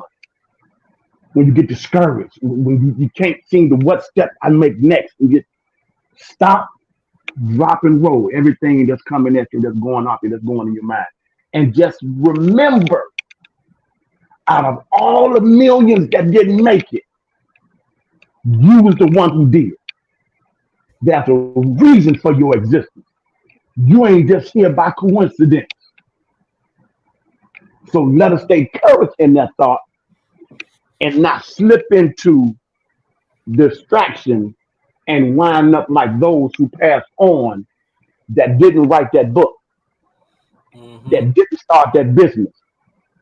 If Martin Luther King had not have pushed through to what he did, he said himself, he just been known as a local Baptist preacher. Mm-hmm. But there was a greater purpose God had already had inside of his DNA that was already in his bloodline before he even came to this earth. So everything that you ever need or ever desire to have or become, your creator was so powerful and thought of us so much and loved us so much that he put all of that inside of your DNA. So everything that you desire to be, you are now becoming. That's why the process of you pushing through is so critical. Because you get the details and the secrets to the kingdom, to your situation in the process. Nephew Roger said, you have to stay the course of the process and get to the other side of it. And it's not only just for you, and I yield back and close. It's not just for you.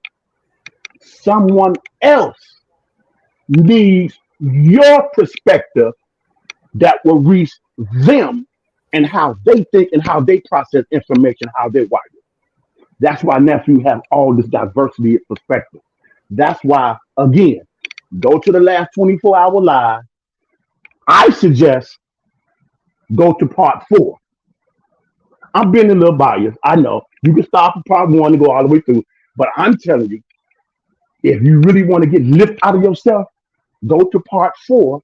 Fast forward to about 3 hours and 58 minutes or so, like that, seconds like that, and you'll hear probably J Rock closing out. And nephew is going to tell you, he's going to start naming off some names.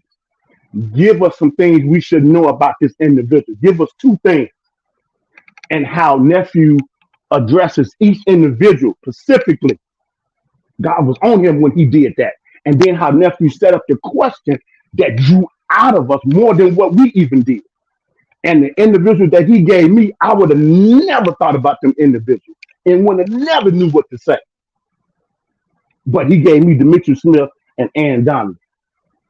And I go back to that frequently to encourage my nephew. Just want you to know that. And I draw strength from that particular 24-hour live. When everybody on the panel said what they said, it's been helping me in my day-to-day life and my situation. That's how I know God's hand was on that. So remember, everything that you need, you already got. You are now becoming one step in front of the other. One step in front of the other. Push through whatever it is. Evaluate all that's going on and apply whatever the lessons you need and move forward. Because on the other side of that, someone needs that particular experience and that insight and that testimony. And that's the purpose of you being here. So if we keep that as the main focus, the distraction won't get it. We know they're coming and we anticipate them coming, leading and that guidance and that blocking. so I can let it go. Teach me how what it means really to submit to your will and your way and to let go anything that's not like you. Man, Yes, I yes, tell yes. y'all boy Big Yes, Five yes, been yes. going through it. I've been battling, man, for the last 2 months. It's been a tug of war. The enemy almost had me. I almost gave up. Y'all hear me speak. Y'all say Big Five. Guess what I'm telling you? Even the strongest of us get a little weak at times. And I'm saying that check on y'all friends, check on y'all people. Don't assume that somebody's doing okay just because you know their character. Mhm. Yeah, A simple how you doing today? yeah, We all are suffering from something. But yeah, guess what? We are a family and we can look out for each other. We can look after each other. We can check in on each other. yeah. It's all about us as people showing that love, bringing that unity back, bringing it back, man. We all came here, amen, thank you, Jesus, through Robert Kelly. But through Robert Kelly, we have created a family of people. Like I tell you, when I come on my platform and I see not one time do I come on this platform and miss Unc. Mm. Each and every time, I mean, always like boom. I know Unc there. But shout out to all of my brothers and uncles, J Rock, Sir Miguel, Lil Mac, Dean, Derek, Lex. Shout Jeff out to Taylor, Black CEO, Jeff, aka Crux, Dana when he come through, Levi when he come through, Mr. Chicken himself, Mr. Chicken Man, Progress, Progress. Yes, sir. Uncle JoJo. Shout Yeah. out to JoJo. Shout out EJ. to Nissimo. Yeah, I I was ain't going talking. through some things in my life. I swear for God, I'm transparent. I was going through it, man. I was at the bottom. Yeah, Nissimo called me, "Well, nephew, what's going on? I How did concur. this woman know that I was in a situation that I had no way, no thought?" Unc, I just said, "Fuck it." I had said, "Forget it." I said, "I don't." I had exhausted every avenue I could go down. And all of a sudden the phone ring and Nissimo, it was Nissimo. People have a lot to say about Nissimo, how they feel, whatever. But as far as the person that she is, I can't speak on this internet of how Right, people feel. But as far right, as Vigo, right. like I thank God for her. I thank God for JoJo and other people that I do come in contact with because I never knew that I'd meet people that would be genuine in the way that they are. And I appreciate those people. I don't come on my platform. I don't ask people for nothing. You know, I come on and I talk and I have these conversations because I like to talk. This is my therapy. But I want to tell people, man, get close, find you some people that you can trust, some people that you can ride with, some people that you can depend on. And I tell you, man, when you get in situations, don't be afraid to say, hey, man, I need help or I can't do it or whatever the situation may be. Because we all at some point is going to need some type of assistance, some type of help, even if it's a conversation, even if it's a word of encouragement, even if, I mean, it all helps us when we are in those situations where we feel as though we don't have no outlet or no way to go. But I promise you, man, I thank God for keeping me sane, keeping my sanity, and me pressing that reset button taught me that guess what? Every battle ain't meant to be fought. That's You correct. can't fight every battle. Some things you just had to give it to God. You got to let go and give it to God. Yep. See, that's the human in us. We try to fight, and we try to fight with things that's impossible for us to win. But when you get those problems to God, there's no problem too small for God. There's no problem too big. But you got to know when to hold. You got to know when to fold. I had to fold. Yeah. I had to fold. I had to tell God, look, I'm defeated. I need you. I don't know how I'm gonna do this. I have no clue. I had to walk out on faith, having no job. You know, I was excited about starting a new job, different things, but guess what? Everything that I thought it wasn't. Yeah. You know, but with that being said, hey, thank God for clearing this vision for me. And like I say, I'm finna be transitioning myself. You know, I'm going to where my help is. Okay. You know, being a single father, you know, raising a son, you know, I couldn't continue to leave my 14-year-old son at home, Right. pretty much raising himself. If I'm working at nighttime and he going to school at the daytime, we only see each other coming and going. That's not no atmosphere for a 14-year-old kid that's Right. finna become curious of certain Right. things that's going on. Right. Right. These are critical years. These are critical years of his life where I need to be there to make sure to see that he's doing the things that he need to do.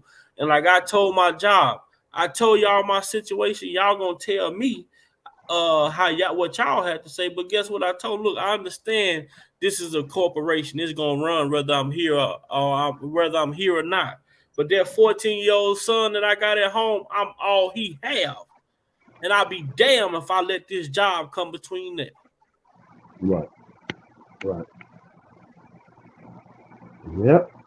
I keep you lifted up, nephew. I definitely will keep you lifted up. In chat, everyone in chat, we keep one another lifted up. Because at the end of the day, we are, as Sir, our brother Sir Miguel always say, at the end of the day, we are indeed our brother and sister keeper. In the movie, you know what I mean? What, you know, Wesley Snipes and Chris Rock, we all we got. We are indeed all we got. And that's all we need. That's it.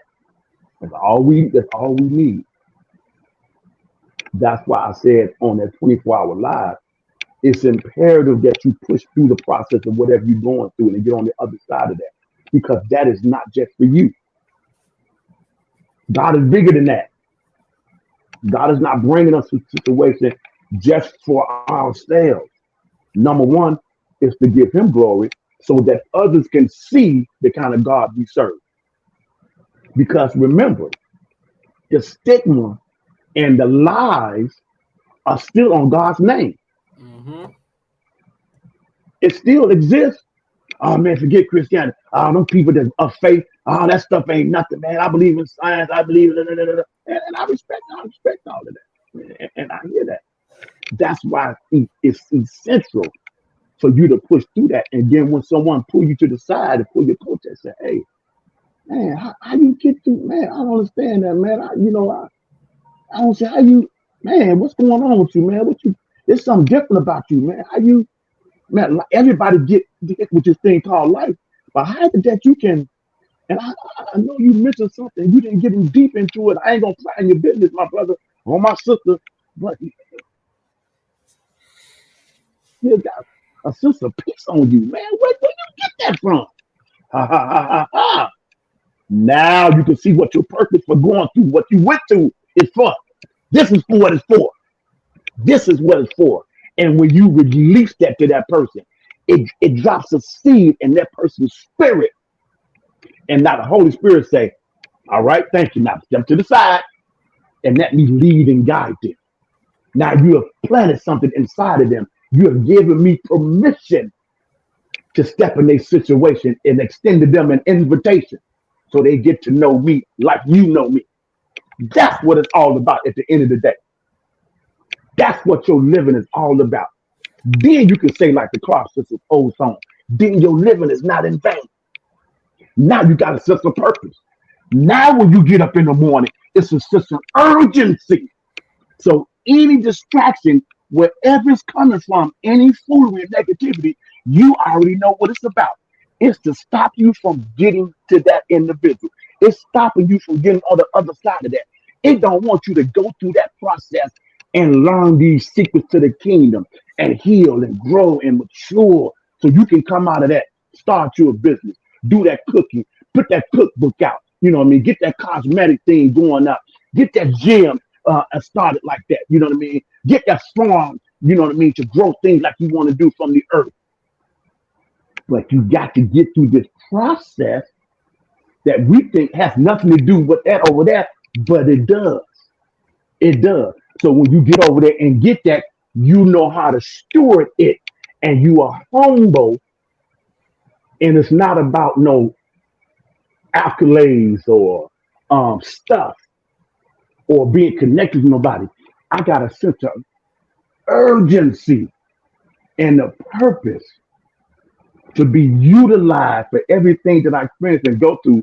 So somebody else might be healed, somebody might be delivered, somebody might be blessed, someone might be encouraged.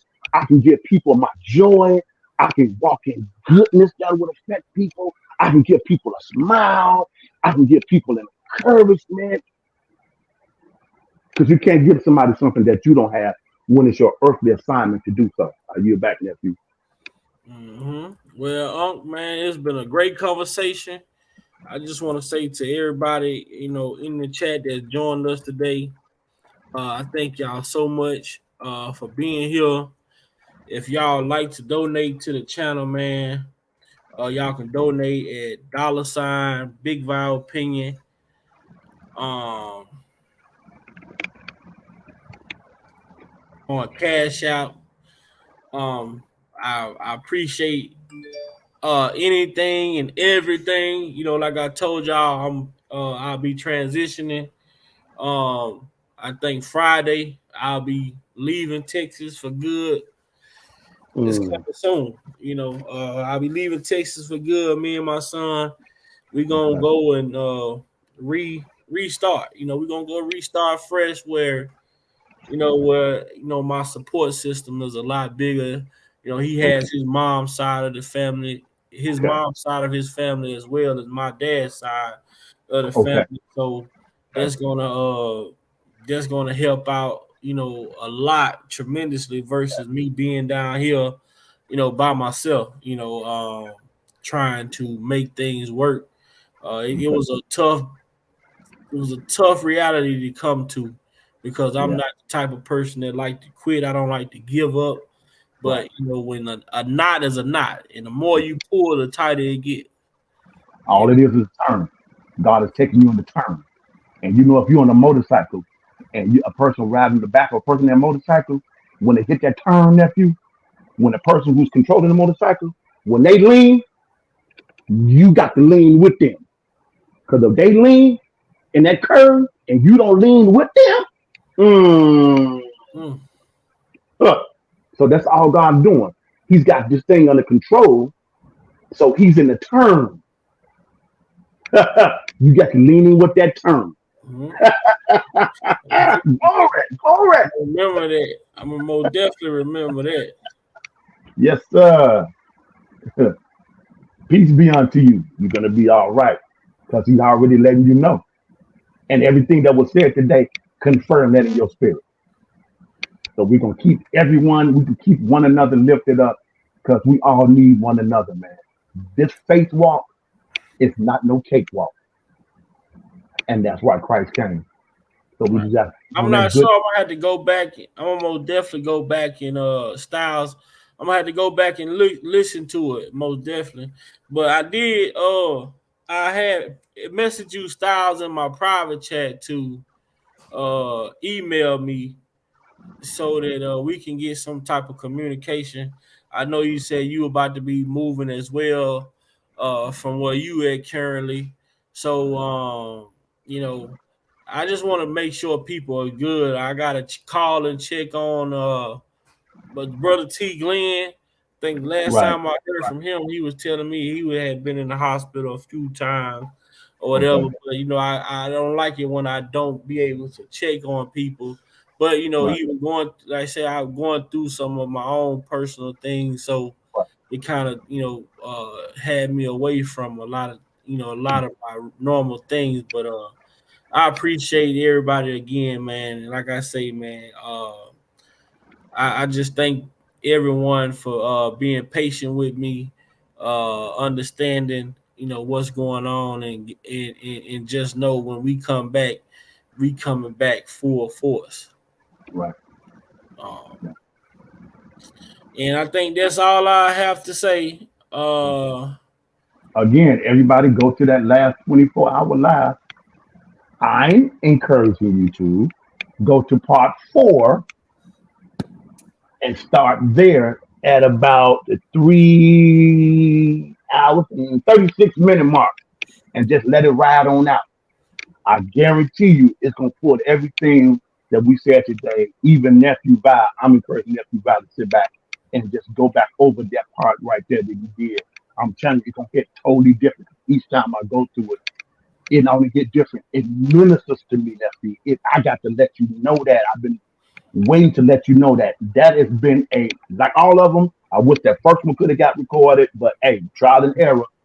And But when I that, move and get situated, we doing that. We gonna do our first 12-hour segment when I move and get situated, yes, because it's sir. been a minute. It's been a Yeah, minute. I will text how we can do. You know how you can do it. Yeah, yeah, Mhm. yeah, yeah. You can do 6 parts, 2 hours, or you know what I'm saying.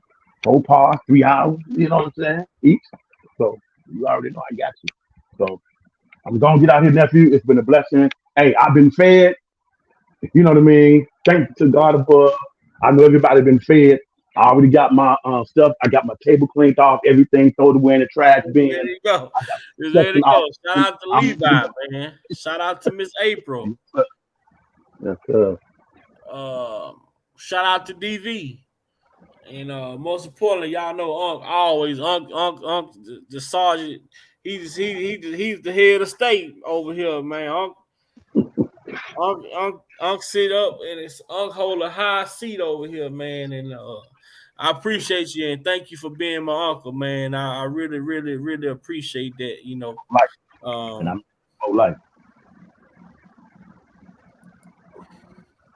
that's a high honor, man. And to look at someone in that regard. So I appreciate you being and supporting me, Unc, for especially as long as you have. Yes, And sir. like you It's say, been man, an honor. we It's been an honor and my pleasure. well definitely. So everybody in the chat, man, y'all make sure y'all take care of yourselves, get yourselves together. Make sure if y'all got children, make sure y'all talking to them. Make sure Yeah, y'all loving on them, man. yeah, Make sure yeah. y'all get y'all an understanding with God, and build that relationship with God as well. And keep continuing praying for Kels and his situation, and anyone who's going through any type of unjust situation going around this world that we live in, because we're living in some trying times right now. So we Yes, got to lean on the Lord a little bit harder than we normally would. But we know that God is a way maker, man. He will make a way out of no way, and he's proven that to me on countless times. So with that being said, until we come back next time, we finna motivate this channel. We finna turn this channel to straight motivation. We're gonna yeah, continue it being positive, but we finna motivate people to elevate themselves, elevate their spiritual life, elevate their spiritual love, they love for their family, children, self love. Like we finna motivate each other to get it together, and it's gonna work out, and it's gonna become a blessing for all of us that be here on this platform.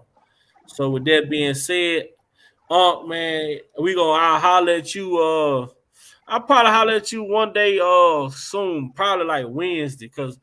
I got a Yeah, dermatology appointment tomorrow, and I got a okay. dentist appointment Tuesday. So I'll probably holler at you on Wednesday. What's a good time? You know, I like already put a vacation day in early for that day. I gotta get an extra day. I go on okay, vacation coming up this Thursday. It would have been until the 25th, but I had to put the Wednesday in that too because I need to okay, get some prep because I'm going to a Brian.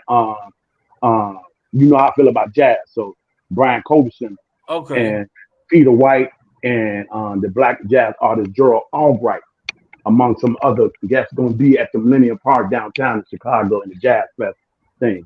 Okay. So I got the ticket for that. I thought I was going to be able to miss it. I didn't get more dates like I wanted to.